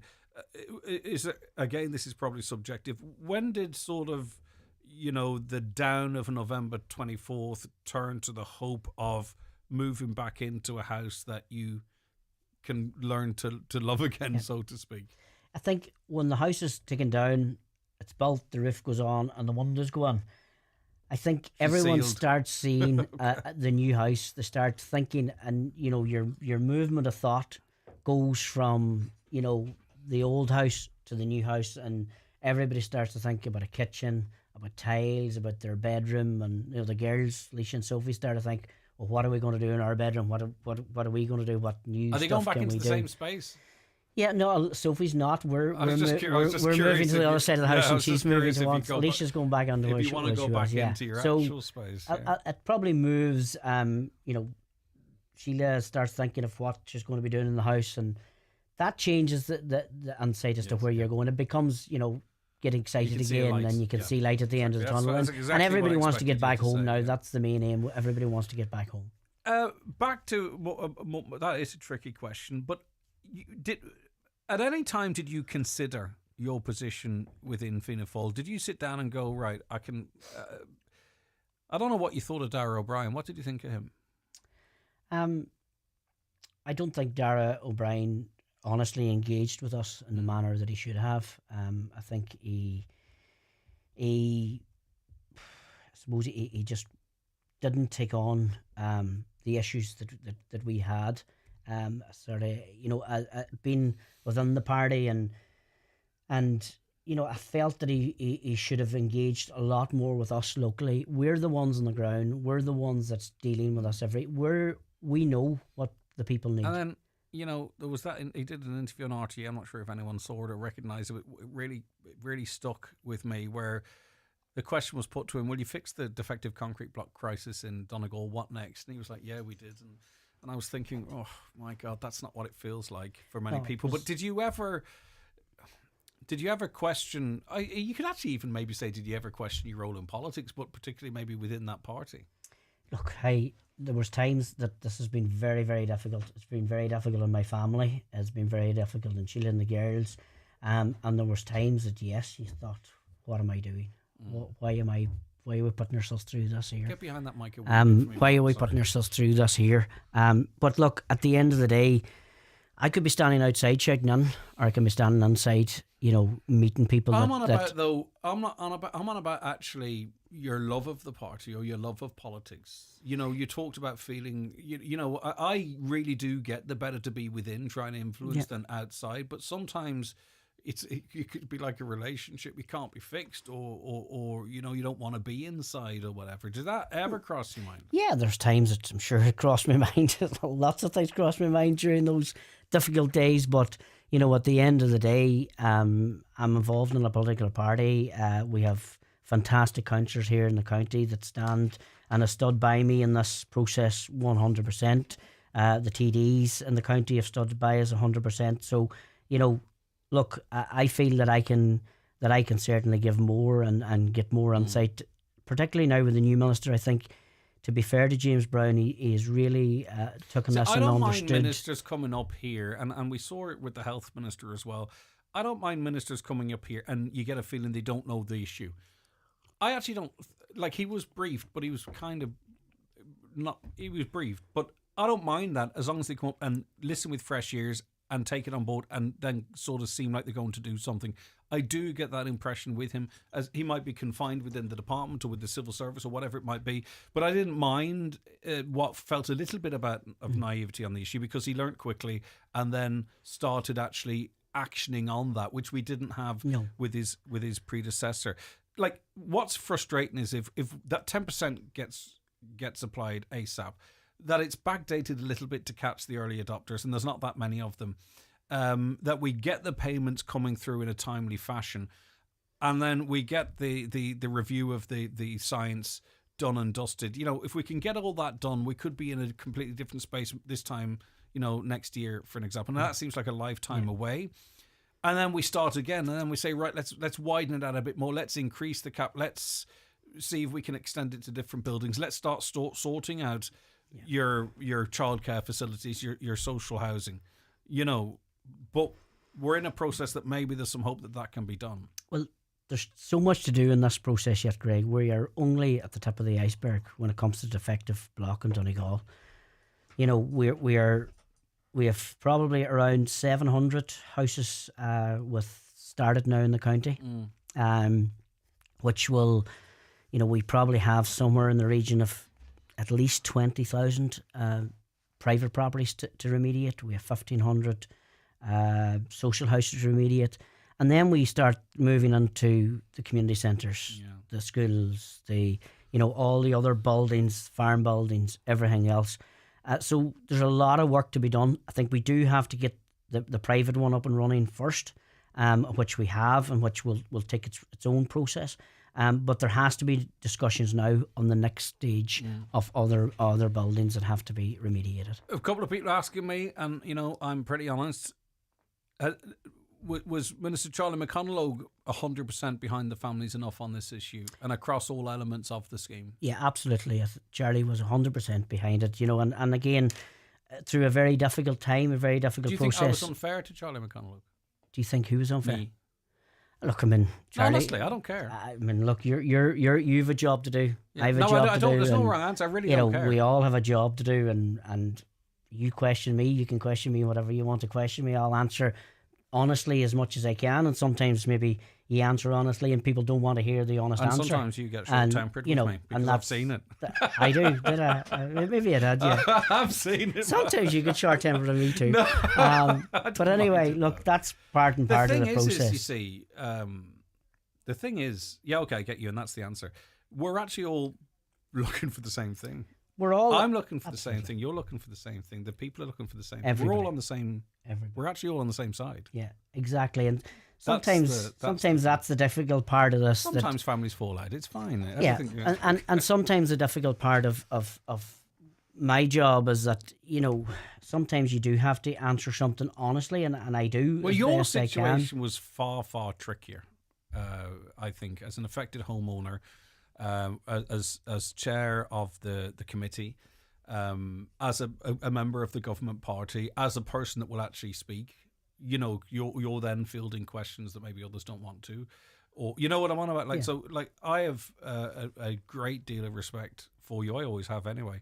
And as I do for lots and lots of people, and I don't care what the political background is because I think we're all working for the people, and you're up there with the hardest of workers. I still give Sheila most of the credit, but anyway, that's fine. Thanks so much again, Martin, for all you've done for our family in relation to defective concrete blocks. Greg, can you ask Martin about the horrendous price gouging that's going on at the minute? Any house over 210 square metres being in a massive shortfall, even the architects are advising this. It's a tricky one because there's a ton of work. There's a ton of work out there, private work. Forget about, I mean, if you look at the planning applications, there's a ton of defective concrete ones, but there's houses going up everywhere. There's a ton of work. Is there gouging going on, or are the contractors allowed to pick and choose? A defective concrete house is a messy job. It is. Look, there's a lot of good contractors out there, Greg, doing fantastic work. There's no doubt about that. But getting the payments to those contractors is so important that they don't have to put extra money on to cover their cash flow. I think that's vitally important. Now, is there price gouging going on? Is there some contractors out about putting extremely high prices on? There is.